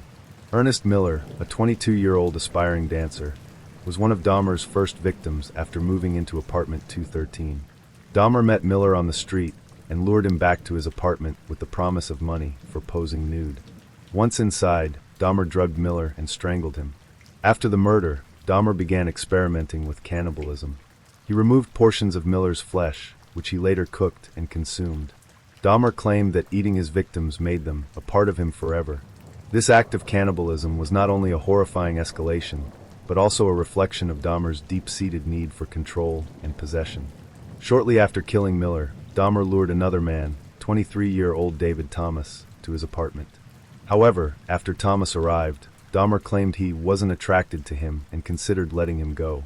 Despite this, Dahmer decided to kill him anyway, fearing that Thomas might report him to the police. Thomas's body was dismembered, and his remains were disposed of. Dahmer later expressed regret for killing Thomas, as he felt no sexual attraction to him and saw the murder as unnecessary. The experiments begin. Errol Lindsey, April 1991. Errol Lindsey, a 19-year-old aspiring musician, became Dahmer's 11th victim in April 1991. By this point, Dahmer had begun experimenting with methods to create a zombie who would be completely submissive to his will. After luring Lindsey to his apartment, Dahmer drugged him and drilled a hole into his skull. He then poured hydrochloric acid into the hole in an attempt to destroy Lindsey's free will while keeping him alive. However, the experiment failed, and Lindsey regained consciousness, at which point Dahmer strangled him. Lindsey's murder marked the beginning of Dahmer's most disturbing experiments. He was no longer content with killing. He sought to create living victims who were completely under his control. Conorak synthesumphone, a tragic missed opportunity, May 1991. One of the most infamous incidents in Dahmer's killing spree involved Conorak synthesumphone, a 14-year-old Laotian boy. On May 27, 1991, Dahmer lured Conorak to his apartment and attempted another zombie experiment, drilling a hole in his skull and injecting acid. However, Conorak managed to escape the apartment and was found wandering the streets, naked and disoriented. Neighbors called the police, reporting that a young boy appeared to be in danger. When officers arrived, Dahmer calmly explained that Conorak was his 19-year-old boyfriend who had had too much to drink. Astoundingly, the police believed Dahmer and returned Conorak to his apartment, despite protests from the neighbors. Shortly after the officers left, Dahmer killed Conorak and disposed of his body. The autopsies performed on Jeffrey Dahmer's victims revealed not only the extreme violence he inflicted, but also the chilling precision with which he carried out his crimes. Forensic pathologists tasked with examining the remains uncovered evidence of Dahmer's methods of killing, dismemberment, and attempts to preserve body parts for his macabre purposes. These reports became critical in court, providing detailed insight into the horrors that took place inside apartment 213. One of the most grueling aspects of the investigation was identifying the victims. Dahmer's methods of disposing of bodies often left little for forensic scientists to work with. Many of the remains were dissolved in acid, a method Dahmer used to reduce flesh to a sludge-like consistency that could be flushed down the drain or thrown out with the trash. In cases where body parts were preserved, such as skulls, hearts, and other organs, pathologists were able to gather crucial evidence. Dental records played a key role in identifying victims whose remains were too decomposed or mutilated for visual identification. Forensic odontologists worked tirelessly to match dental impressions to missing persons, often providing families with the tragic confirmation of their loved ones' deaths. The state of the remains. The condition of the remains varied greatly. Some bodies were dismembered and stored in the freezer, while others had been subjected to Dahmer's gruesome experiments. For example, Conorak synthesumphone, 14 years old, his body bore evidence of Dahmer's zombie experiments. A hole had been drilled into his skull, and traces of hydrochloric acid were found in the brain tissue. This autopsy became one of the most chilling pieces of evidence presented during the trial, as it demonstrated Dahmer's attempts to create a living, submissive victim. Ernest Miller, 22 years old, pathologists found evidence of cannibalism. Portions of Miller's flesh had been removed, cooked, and consumed. His heart and biceps were preserved in Dahmer's refrigerator. Oliver Lacey, 24 years old, his autopsy revealed similar mutilation. Lacey's body was dismembered, and his heart was found stored in Dahmer's freezer alongside other body parts. The autopsies also revealed Dahmer's use of strangulation as his preferred method of killing. Most victims bore bruising and damage to the neck area, indicating that they had been manually strangled. This method allowed Dahmer to maintain control over his victims while extending their suffering, a detail that further underscored his sadistic tendencies. One of the most disturbing aspects of the autopsies was the discovery of preserved body parts that Dahmer kept as trophies. Skulls, skeletons, and organs were meticulously cleaned and stored in his apartment. Investigators found 7 human skulls, some placed on shelves as if on display. A complete skeleton, carefully assembled and stored in a closet. Human hearts, livers, and other organs in the refrigerator and freezer. Dahmer later explained that these trophies allowed him to feel close to his victims, even after their deaths. He described his attempts to preserve their bodies as a way of keeping them with him forever, Cannibalism confirmed. Forensic analysis confirmed that Dahmer had engaged in acts of cannibalism. Tissue samples taken from cooking utensils and cookware in his apartment matched DNA from his victims. Dahmer admitted to consuming parts of several victims, including their hearts and biceps. He described the act as a way to absorb his victims and make them a permanent part of himself. The autopsy reports painted a grim picture of Jeffrey Dahmer's crimes, revealing the full extent of his brutality. These findings not only provided crucial evidence for the trial, but also underscored the unimaginable suffering endured by his victims. Jeffrey Dahmer's trial began on January 30th, 1992, in Milwaukee, Wisconsin. The case was one of the most highly publicized in American history, drawing international attention due to the gruesome nature of his crimes. The courtroom was packed with reporters, legal experts, and the grieving families of Dahmer's victims. The charges. Dahmer was charged with 17 counts of first-degree murder, though his defense team attempted to argue that he was not guilty by reason of insanity. The prosecution, led by Assistant District Attorney Michael McCann, sought to prove that Dahmer was fully aware of his actions and that his crimes were premeditated. The prosecution presented a mountain of evidence, including photographs Dahmer had taken of his victims during the dismemberment process. These images, which were shown to the jury, provided undeniable proof of his involvement. Testimony from law enforcement officers who discovered the remains in Dahmer's apartment. Their descriptions of the crime scene left the courtroom stunned. Forensic evidence, including DNA analysis of the remains and the tools used for dismemberment. Autopsy reports detailing the injuries inflicted on the victims, as well as the evidence of cannibalism in Dahmer's experiments. The prosecution argued that Dahmer was methodical and deliberate, targeting vulnerable individuals and planning his murders with precision. They emphasized his attempts to conceal his crimes, including the use of acid to dissolve bodies and the careful preservation of certain remains. Dahmer's defense team, led by attorney Gerald Boyle, did not dispute the facts of the case. Instead, they focused on Dahmer's mental state, arguing that he suffered from severe mental illness and could not control his actions. Boyle called on experts to testify that Dahmer exhibited symptoms of borderline personality disorder, necrophilia, and psychosis. They argued that his actions were driven by his inability to distinguish right from wrong and his overwhelming need to dominate and possess his victims. However, the prosecution countered with their own experts, who testified that Dahmer was fully aware of the illegality and immorality of his actions. They pointed to his efforts to evade detection and his detailed confessions as evidence that he knew what he was doing was wrong. The verdict. After 2 weeks of testimony and 1 day of deliberation, the jury rejected the insanity defense. On February 17, 1992, Jeffrey Dahmer was found guilty on 15 counts of first-degree murder. He was sentenced to 15 consecutive life terms in prison, amounting to 957 years. The families of the victims delivered powerful impact statements during the sentencing phase, expressing their grief and anger. One of the most memorable moments came when Rita Isbell, the sister of Errol Lindsay, screamed at Dahmer in court, saying, "I hope you rot in hell." Dahmer remained stoic throughout the trial, occasionally expressing remorse but offering little comfort to the families of his victims. Jeffrey Dahmer was sent to the Columbia Correctional Institution in Portage, Wisconsin, where he was placed in protective custody due to the nature of his crimes. Despite this, he expressed a desire to accept responsibility for his actions and reportedly refused special treatment, saying he deserved to face the consequences of what he had done. Life in prison.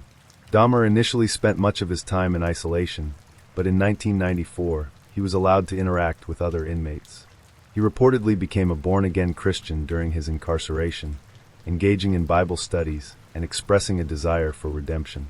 However, many questioned the sincerity of his conversion, given the magnitude of his crimes. On November 28, 1994, Dahmer was attacked and killed by fellow inmate Christopher Scarver while performing janitorial duties. Scarver, who was serving a life sentence for murder, later stated that he killed Dahmer because he was disgusted by his crimes and felt he had shown no genuine remorse. Dahmer's death marked the end of a life filled with horror and destruction. For the families of Dahmer's victims, his death was met with mixed emotions. Some felt relief that he could no longer harm anyone, while others lamented the fact that he never truly paid for his crimes. The pain of losing their loved ones remained, with many families continuing to struggle with grief and trauma.